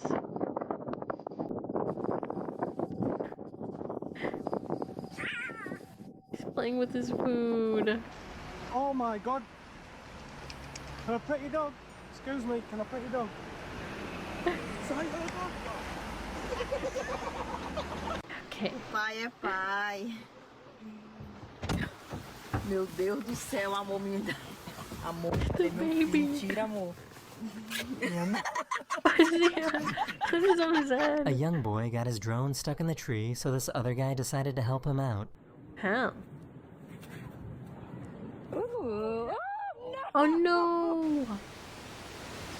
You know, I would simply just climb the tree. You know? That's just me though. Oh, be careful. Nobody was hurt. Oh, Mason, good job. Oh. But. Ew. Oh. She was really looking forward to her relaxing beach day. Ew. Oh my god. What the heck, I just dude? turned on this really ugly face morphing filter. It's pretty funny, right? Yeah, I can see it. It's definitely a bit wild. The proportions are all over the place. So your forehead looks really stretched out, and your chin kind of gets wide and narrow at the same time. It's like a total mismatch. And it's ugly? Yeah, exactly. It's kind of unsettling, That's but not in a a funny that's way. not a filter. Oh, I actually forgot to even turn it on, so...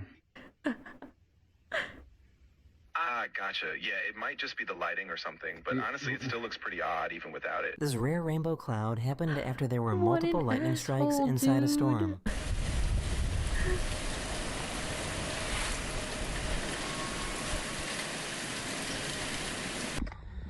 That's cool.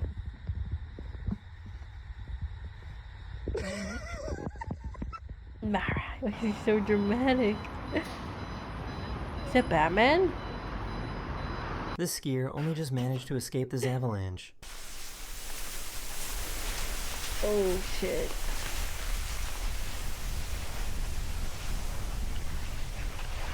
Oh shit. The way you can... I'm trying to recycle my recycling bin because it's broken, see? But they never pick it up because they just think it's a recycling bin. Buddy? It's like, if anyone is listening, please recycle my recycling bin. Why was he standing by? Ew! Hide him like that.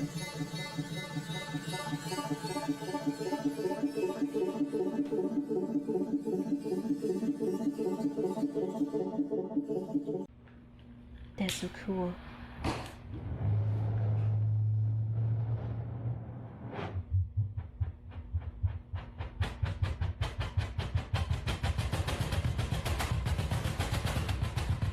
What the fuck? Todo esto es de esa línea. Reporting a leak in the ceiling to show the landlord and it falls right in front of you. He got his new doorbell out of the box, and then this happened. Police have been notified. What? No, don't notify police. No. I'll be there in a minute. No, don't notify the police. What? I live here. Sorry, not interested. Dude. Police have been notified.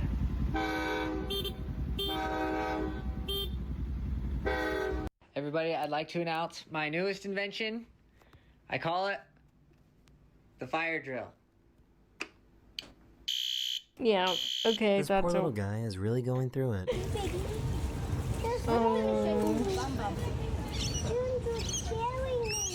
You're scaring me.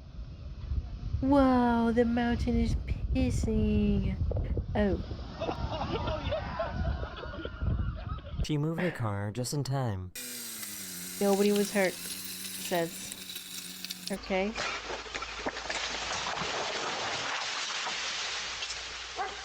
I think I did something wrong here. Ooh. I'm afraid. It looks like a face. It's so hot out, I gotta roll my window up. This is some of the craziest lightning I've ever seen.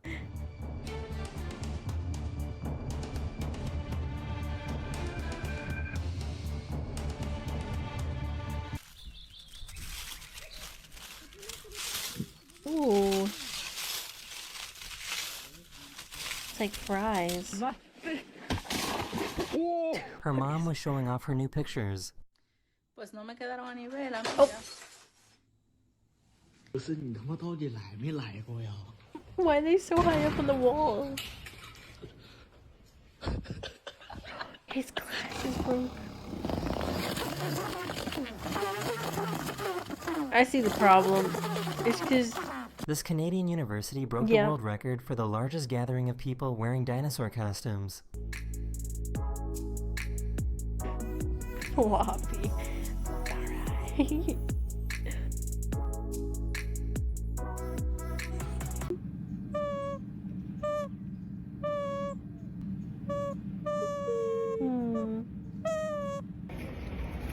Cheese ball.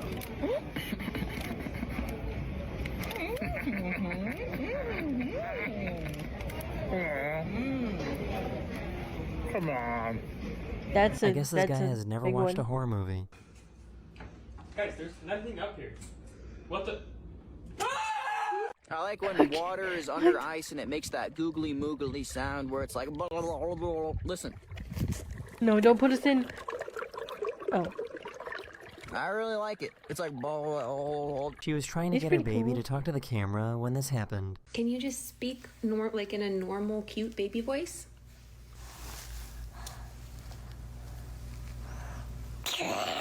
Okay. Okay.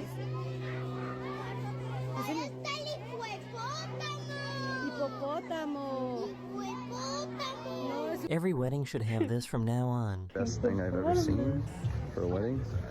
Actually has the seating chart. Oh, you're good. I'm not trying No, that's so good. Sorry. Yeah. That's kind of cool. So, that's me, that's Joy, that's my son Aiden. Short, tall. Okay. Big forehead. Do you think he wants to go for a walk? I'm gonna go for a walk. I am going to go for a walk right now. It is time to go for a walk. I have decided to go for a walk. Dude, thanks. Does anybody else want to go for a walk? Блин, да заебали уже комары нахуй. Ты где их увидел-то вообще? Вот. This guy It's the captured the one guy entire from Metal solar Gear. eclipse. Ah. Wow, that's so cool.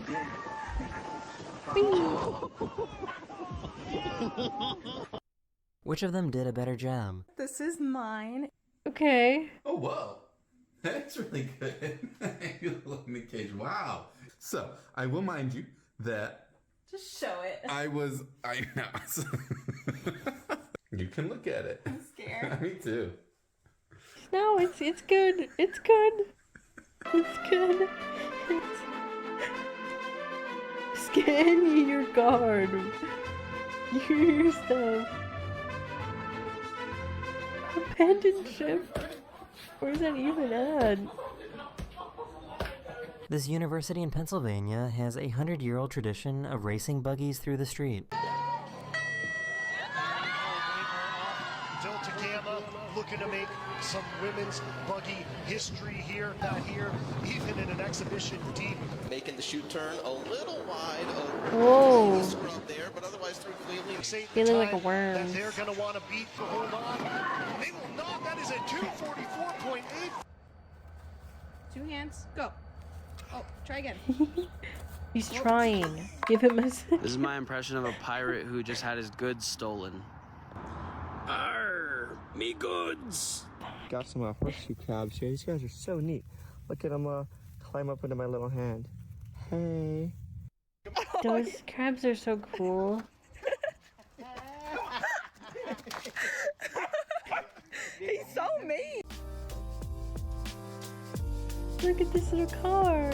Oh. I mean, She's I taking guess. high-waisted jeans to a whole new level.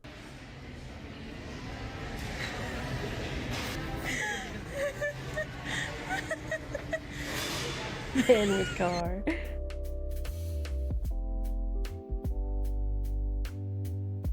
Her power picked the worst time to cut out. No, y'all, my power just almost went out. Did y'all see that? I did see that. No. No. The bread. No. Ooh. Oh my gosh. Turkey. What are they doing? Why are they doing that? Why do ducks have tail feathers? To hide their Her butt dog was quacks. trying to become an influencer. Okay. That is the end of this video. Hopefully I made your day just a little better. And I'll see you guys again very, very soon. Later. Thank you, Daily Dose. Thank you, Daily Dose. Thank you so much. I say we watch something else. What else? The reality show's so bad it was canceled after one episode. Do we watch another Curtis Connor video? His videos are kind of good. Why do I keep getting these? You will laugh harder than you expect. No, I won't. I would not. Top dumbest answers on Family Feud. Kind of want to watch that. Okay, I really need to fix my For You page. It's all like food, Daily Dose, Backrooms, and like true crime videos. It's funny. Fuck it, let's watch this Curtis Connor video. How bad could this show possibly be? Okay. I know it looks like I'm in a different room right now, but I'm not. This is the room Last I'm always video, in. last video. You sound crazy right now. Reality TV competitions have always been a little insane. For example, Survivor. I hardly know her. But seriously, take Survivor for example. You put a bunch of strangers on an island and force them to do a bunch of fucked up stuff. People have been found dead in jail for doing that. Straight up, I think you can pretty much get away with anything if you just film all of it and then release it as a reality TV show. If they came out with a reality competition show called So You Think You Can Push a War Veteran Down the Stairs, I hate to say it, I would not only watch that show every week, I think I would apply to be a contestant. Yes, I think I can do that. And don't get me wrong, don't get me at all, actually. I love reality competition shows. I've been watching RuPaul's Drag Race for years. I just finished the new season of Top Chef. And I used to beg my mom to let me call in and vote for David Archuleta on American Idol in 2008. I've been eating this shit up, dude. And a lot of the shows are coming out with these days are pretty wild. Beast Games, for example, is so crazy. Beast Games. I assume. I've only watched like 10 minutes of one episode and then I got a headache and I had to turn it off. So, I don't know.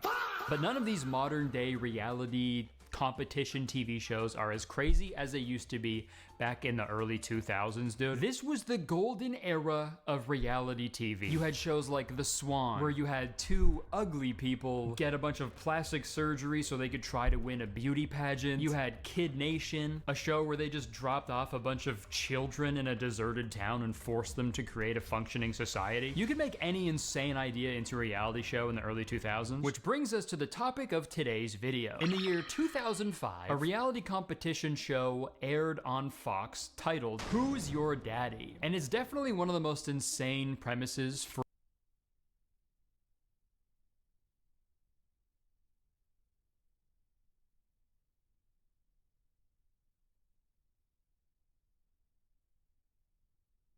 a reality TV show that I've ever seen in my life. I could describe it to you, but I think it'd be better if I showed you a promo that aired for this television show. If you've never met your father, I'm your dad. I'm your dad. I'm your dad. could you pick him out from a group of strangers? I was adopted Just when I was forget 6 it. weeks I old. wasn't saying Witness the anything most dramatic important. reunion event ever televised. I'm scared to death. And a lifelong dream fulfilled.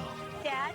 Oh, God. Who's Your Daddy? A 90-minute Fox special, Monday, January 3rd. Yeah, man. A girl who's never met her biological father before has to pick him out from a group of 8 middle-aged men. And if she does, she wins $100,000. And she also gets to meet her biological dad or whatever the fuck. But the twist is, if any of the men who are not her father are able to convince her that they are her father, then they win the $100,000. So the first That's episode so of Who's Your Daddy that we're crazy. going to talk about today, it actually aired as a pilot for a planned 6-episode season, but Fox ended up immediately canceling it after the first episode due to the show's performance and lackluster reviews. Who's Your Daddy was met with backlash from adoptive parents and several protests from adoption organizations. Adam Pertman, executive director of the Evan B. Donaldson Adoption Institute at the time, wrote about this show. The very idea of taking such a deeply personal, complex situation and turning it into a money-grubbing game show is perverse, destructive, and insensitive to others. And I totally agree with him. Is what I would say if I was a fucking pussy. Lighten up, pal, it's TV. Why don't you adopt the sense of whimsy, dude? So I thought it'd be fun if we watched the pilot episode of Who's Your Daddy, and I want to see if we can accomplish 2 things. Number 1, find out where it went wrong. Number 2, see if we can improve it in any way. So without further ado, perfect let's the way it watch is. Who's Your Daddy? The episode starts with a Who's little your dad? backstory on the contestant. Her name is TJ. She was adopted when she was a baby, and she has a great relationship with her adoptive parents, which is obviously amazing, but she's always wanted to know who her biological parents are. I'm feeling happy, I'm feeling excited, nervous, so many emotions. I'm pretty sure TJ thinks that she's going to this big house to have a nice, normal reunion with her biological father, which is why she's pretty shocked when this happens. Your dad is behind that door right now.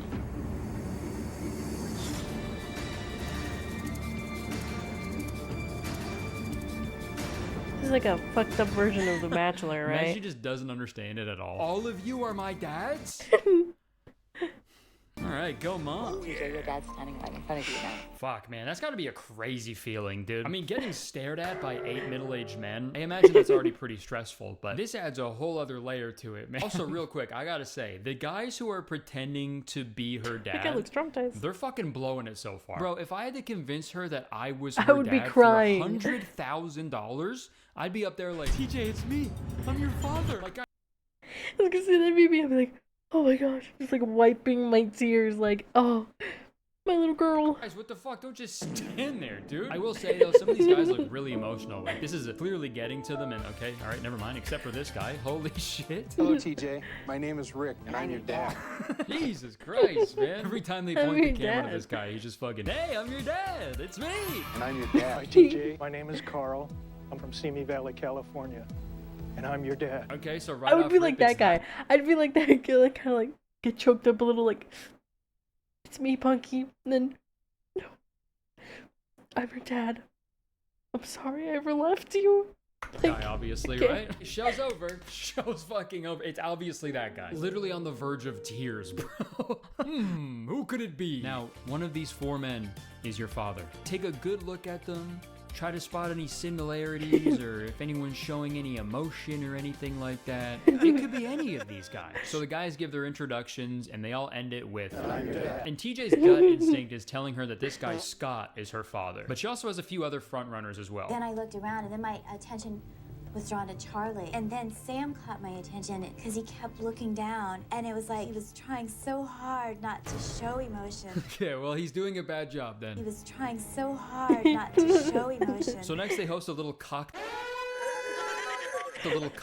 party where TJ can sort of mingle and have one-on-one conversations with each dad. What 2 things would your friends say to describe you? Honest and willing to help. Okay. Again, these guys are fucking blowing it already, dude. If I was one of these guys pretending to be her dad, I would be inconsolable, dude. I'd be on the ground weeping, at her feet begging for forgiveness. Dude, 100K is on the line here, boys. Lock in. Straight up, when she walked over to talk to me, I'd be like, it's me. I'm your dad. I'm 100% your dad. I'm not lying. Do not listen to these other fucking liars, dude. It's me 100%. I'm your dad. I swear on your biological mother's life. And I'm your dad. So TJ asks a bunch of questions to these guys, and they give the most boring answers ever. I like hiking. Tried jogging and bicycle riding, but I like to go slower because you can absorb a lot more. And now we cut to a talking head from her actual dad. Get to know TJ with other men around. I'm your father. There was a jealousy. Alright, I guess I can understand that a little bit, but that's so funny for the dad to actually be jealous of the I'd be other like, guy. you just, fuck, I fucked it up already. I'd be like, you look just like your mother. Dude, like if someone is able to trick her into thinking that they're her dad, it's not like they actually get to be her dad when the show is over, right? Like you're her dad. Like other people are allowed to talk to your daughter, dude. It's fine. I guess that concludes the parent-teacher meeting. Any questions? Yeah, just one. How fucking dare you? What? You're teaching my daughter stuff? Who the fuck do you think you are? Dude, that's my job. You think you're her dad or something? No, I'm her teacher. Oh, I'm sorry. I just really haven't been able to spend that much time with her lately, and I guess I'm just a little jealous. Work's been really busy at the plastic straw factory, and it's like, those turtles aren't gonna kill themselves. Hey man, I get it. It's okay. Look, your daughter told me that she really wants to go roller skating with you. Why don't you guys go do that right now? Roller skating? Wow. Her mom always loved doing that with her before she passed. I never thought she liked it. But that sounds really boring, and I don't want to do that. Then what the fuck, man? Stop talking to my daughter. That's my job. Dad, can we go home? I need to go pray so I can go to heaven and see. Shut up! Okay. Alright, so once TJ has gotten the opportunity to talk to all the dads, get talked to by all the dads while she ignores them, the host of the show brings her to a secret room where she can spy on all the dads via surveillance cams. And I do not envy TJ whatsoever, because these have got to be the most boring conversations I've ever heard. Anybody have a good fishing story to tell? Does anybody have a good fishing story to tell?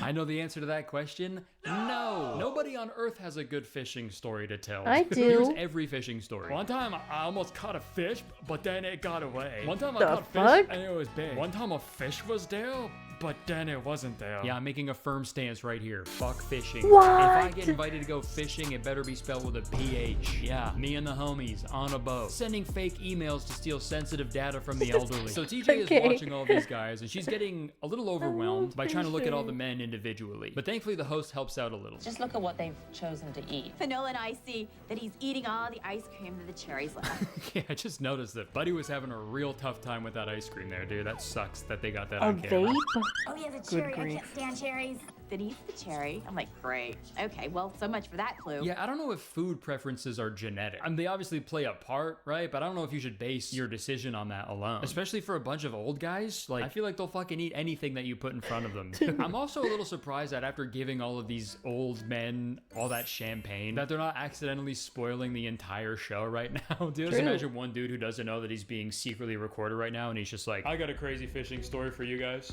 30 years ago, I put a kid named TJ up for adoption, still never met her.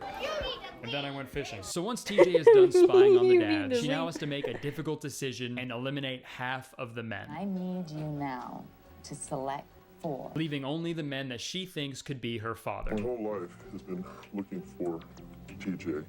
It's been a roller coaster emotionally. Okay, hold on. So none of these guys are her dad then? They keep showing her dad. That's her dad right there. And none of these guys are a pitch black, featureless entity with a scary deep voice. That'd be awesome to have a dad to look like that though, dude. That'd be sick. I'm just really gonna miss him. I know, it's hard. But at least you have all those pictures with him. Yeah, that's true. This is me. Unlocked They almost didn't let him in because he didn't have an ID. Wow. I know. It's like, excuse me, how could you have an ID if you were never technically born? Never born? This is him and I on Bring Your Kid to Work Day. Okay. Where did he work? The Void. It's just this realm beyond human comprehension. I still have nightmares about it. Okay, I'm sorry if this sounds insensitive. What was your dad? You know that uneasy feeling you get when you think you're being watched? That was my dad. Always watching, plotting, scheming. He even told me years ago that he could never truly die, and that his energy would simply attach itself to a new and willing host. Okay, I think I should go. So TJ walks out and gets ready to eliminate half of the dads. And I know you're probably thinking, well, what happens if she eliminates her dad? And don't worry, they explain that right now. So if you pick correctly, then the money stays exactly the same. If you pick incorrectly, He's always it goes from $100,000 down to $75,000. So yeah, if her dad is in the group that she chooses to stay, then the money stays at $100,000. But if her real dad is in the group that she eliminates, the prize money goes down to $75,000. Boo-hoo, I know. Also, the way they're all lined up right now is making me realize that this is just The Bachelor for adopted children. This is The Bachelor, dude. Instead of giving them a rose, you give them a fucking bush light. Okay, here are the guys TJ chooses to stay. TJ picked Charlie because she felt an immediate connection to him. Carl, because he seems like the type of guy her mom would choose, even though she doesn't know who her mom is either. Rick, because he was smiling really big. And Scott, because he was the front runner from the beginning. Now let's see if her dad is one of the 4 guys she picked to stay. Your father is... Oh my God. in that group of men. Oh, God. Let's go, dude. Alright, so my top pick is Carl, dude, still. Because every time they cut to him, he is fucking bawling his eyes out, man. But hey, who knows, right? Maybe it's all an act. Maybe he's crying tears of joy thinking about all the fishing trips he's gonna go on with that $100,000. I'm gonna have so many fishing stories. The next day, they plan a little game/challenge to help TJ narrow down her decision. The host comes in and tells TJ that back in the 70s, her biological father actually won a disco dance contest. So she's bringing all the guys to dance for TJ. So she could see which one of these guys could be her father based on their rhythm, I guess. You'll be sorry you did this. Excuse me? What the fuck's Rick gonna do, man? I'm gonna fucking get you for this. So TJ teaches them a little bit of dance choreography. They're all dancing, laughing, having a good time. And this is really funny because only the biological father knows why they're dancing because he was the dancer. So in his head, he's like, oh, okay, we're doing this because they know that I won a disco contest in the 70s, right? But the fake dads have no idea why the fuck they're dancing for TJ, dude. But I am glad they kept this in the show because this is literally some of the most moving television I've ever seen. It's so beautiful. TJ's biological father is unable to come right out and say, it's me, I'm your father. So he has to harness the raw, artistic power of dance to show TJ the truth. Hips don't lie. Carl, I thought it is not Carl. I thought it was Carl. Damn, I'm fucking with Carl's moves heavy, dude. Holy shit. Buddy's getting fucking yoinky sploinky with it, man. Holy crap. It'd be so funny to cut to a close-up of him and he's crying. When everybody's done dancing for TJ, the host brings her into an office to explain the next activity. So your dad is set up in a super secret location for an instant message. That's right, guys. TJ gets to have an instant message conversation with her father. No way. She said I was going to get to talk to my father over the internet. First time anybody's been stoked about chatting with an old man on the internet. Such a crazy thing to say. What I need to know. And by pausing the episode, you can see a little bit of their conversation. Are you and my birth mom still together? No. Did she have freckles? No. Honestly, in the grand scheme of dad messages, he's actually providing a lot of information. If this was realistic, the dad would respond to everything that she asks with a thumbs up emoji. I can't wait to be reunited. Venmo request pops up. Need money for beers, I'm your dad. Now TJ has to cut the men in half again. Not literally. That'd be pretty crazy, right? A dad can't just be a pair of legs. I mean, because then he'd be a stepdad. Oh, brother, this guy TJ has to narrow it down to just 2 men. And honestly, I don't know if I'd be able to do it if I was even me right now. I don't think I'll be able to do it. And I've known my dad my whole life. Charlie, it looks like your eye teeth are not as straight as the rest. My 2 eye teeth came in behind my other eye teeth. Whoa, hold up. What? Eye teeth? Do my eyes have teeth? What the fuck? What the hell? I didn't know my eyes had teeth. Well, what's that old saying? You eat with your eyes first? Now I get it. Okay, I just looked it up, and eye teeth is a term for your canine teeth. That's pretty cool. Well, at the very least, this show taught me something new.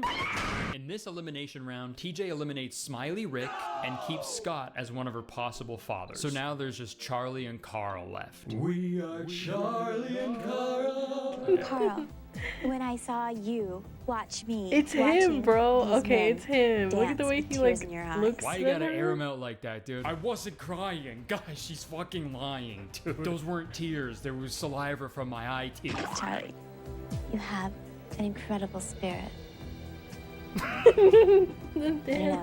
Holy shit. I know this is like supposed to be really emotional, but holy fuck, it is so hard to take it seriously when every few seconds they're showing slow-mo footage of middle-aged men grinding on a dance floor. Whoa. No matter what the circumstances are, that's gonna take you out of it a little bit, no matter what. I can't believe it's been 10 years since Grandpa fell into that gorilla enclosure. Do you remember how I used to dance? Okay.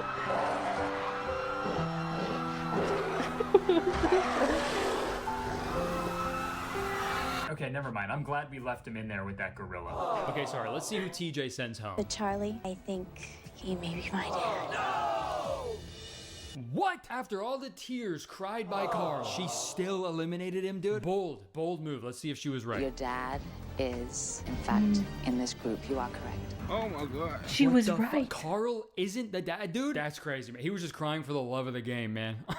My name is Don Gilmore. I live in Simi Valley, and I wish the two of you may the most that you wish for be the least that you get. Yeah, well, if he's not TJ's dad, can he be my dad? What the fuck? This guy rules, man. God bless you. So TJ still has a shot at $100,000. $100,000. She just has to pick correctly between the two guys the next day. Before that, they show her a video from her father's friend explaining the circumstances of her birth, and it's a pretty crazy story. So I guess her dad was enlisted in the army, and TJ was born right before he was sent away. And when he held TJ in his arms for the first time, he was actually planning on like running away from the army to raise TJ, but they actually stopped him before he did that. They had to make a tough decision, and they ultimately decided to put TJ up for adoption. Her dad went off to war, and him and TJ's mom ended up breaking up. So pretty devastating situation overall. Like just absolutely brutal thing for these two young people to go through. And I feel like this scene demonstrates the issue that people had with this television show. This is a brutal, heartbreaking reveal, and TJ is clearly going through a roller coaster of emotions upon learning this information. Your dad's always been thinking about you and always been trying to find you. But the whole time when I'm watching this, in the back of my mind, I'm like, oh yeah, this is a fucking game show.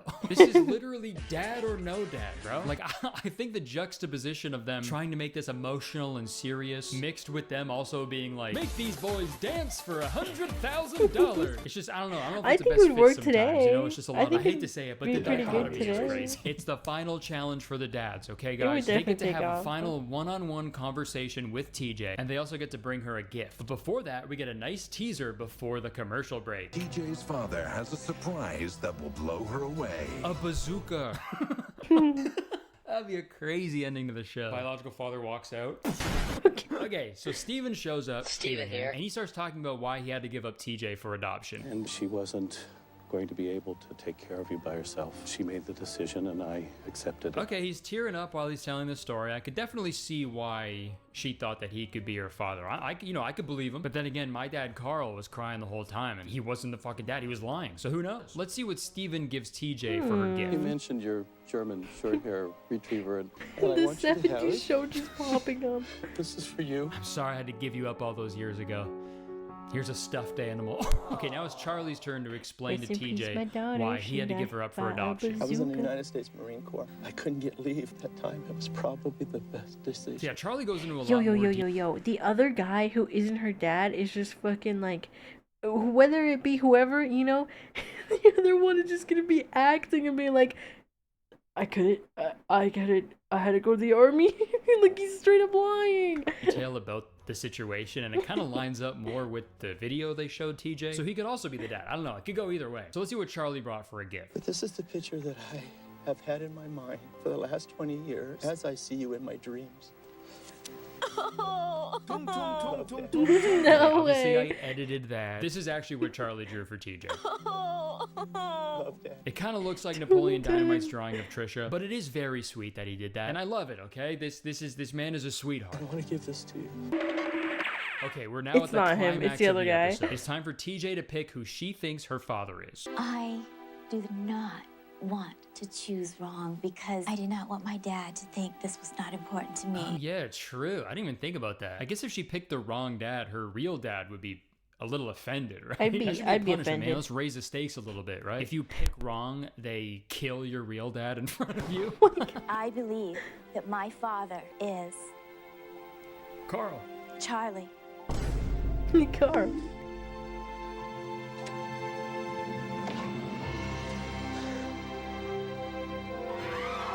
Let's go. No way. Anybody have a good fishing story to tell? Dude, she did it. Isn't that insane? She I mean, they picked definitely should not have correctly, let dude. PJ watch that video from her dad's friend, because that gave the entire backstory. So when Charlie told TJ the exact same backstory, I mean, it was kind of a no-brainer at that point. So they have a nice emotional reunion. Please forgive me. No. They then bid farewell to Scott, My real name is John Robbins, and I wish the two of you the best. which is nice, but also at the same time, I'd be like, fuck you for lying to me, bro. Thank you. Let go of my daughter! Still gets jealous. The episode ends with TJ's dad revealing that she actually has 3 half-sisters, and he also brings out her birth mother, who he stayed in contact with. That's insane, dude.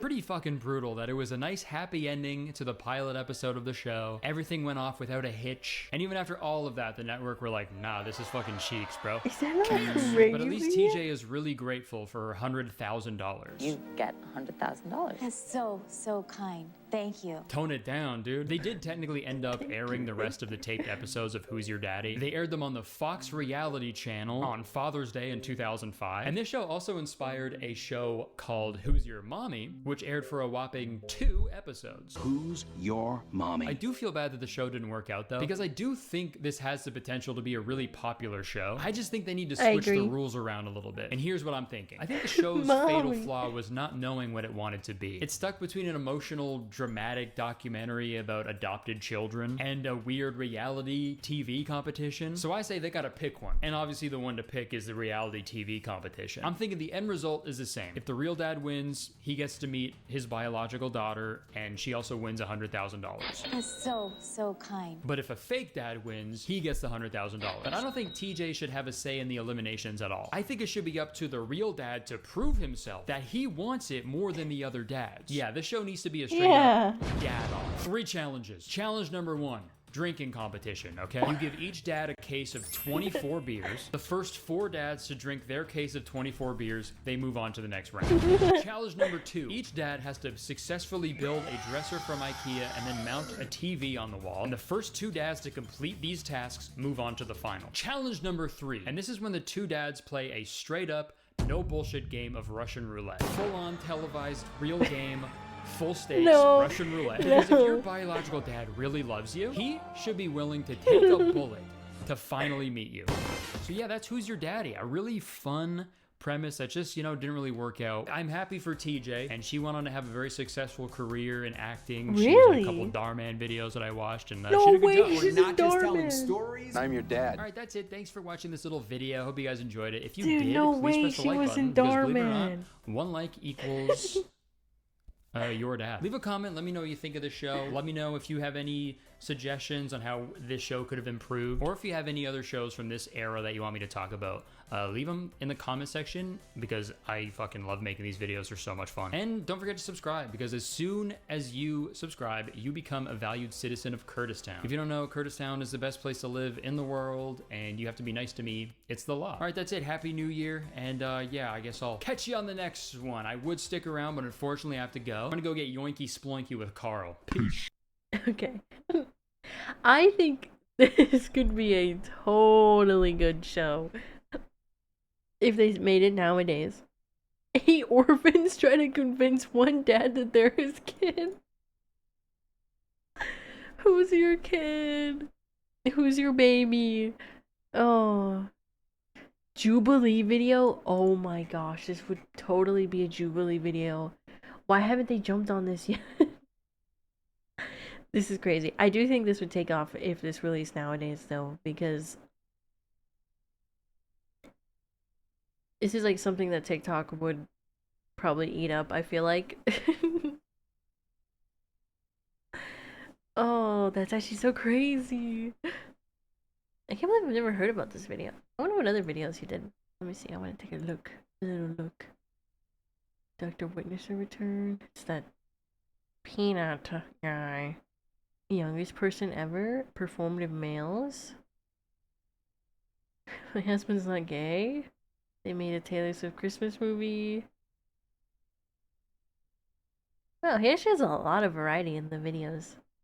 British reality TV show is pure evil. He's got a lot of videos. A lot of different videos.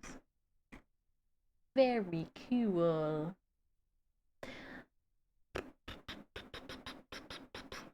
I think I will end stream here, though. That was very fun. Thank you all for joining me on this lovely, react day. We ended up just reacting to a bunch of stuff. So, thanks for hanging out with me. It was fun.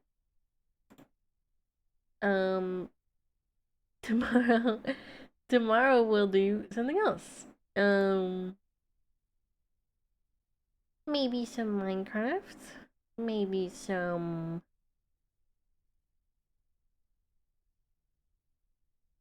being goobers or something. I don't know. We'll see.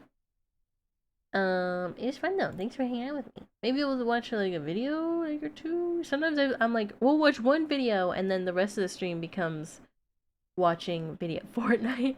Okay. You know what? If they have the one song that I want, which is the Julia Wolf song, if they have that in the shop tomorrow, I will stream Fortnite and we will play Fortnite Festival. Dear God, please don't have that song tomorrow. we will do Fortnite Festival. Okay. Just screaming. Yeah, it's me falling into the background. Wait, can you see the background? It can. Let me turn it off so it looks more real. There. Now I'm really falling into the backrooms. Ah. How about that? If they have the song that I want, we will play Fortnite tomorrow. I don't think they will. God, I really hope they don't. But if they do, I am an android of her word, and we will play. But yes. But yeah, thanks for hanging out with me. Should we raid someone who's on right now? Let me see. Oh, Dran is on. Dran raided me one time. We could raid them. We could raid them. Alright, be good. Dran is a little seal. Be nice. Alright. I'll see you guys tomorrow. Tomorrow. Maybe we'll play Minecraft. I'll say Fortnite. But yeah. I'll see you guys tomorrow. Bye bye. Go to sleep. Go to sleep. Okay. Be good. Alright. Bye bye. Yeah. Hello, VOD watchers. Or anybody who didn't raid. I'm gonna go now.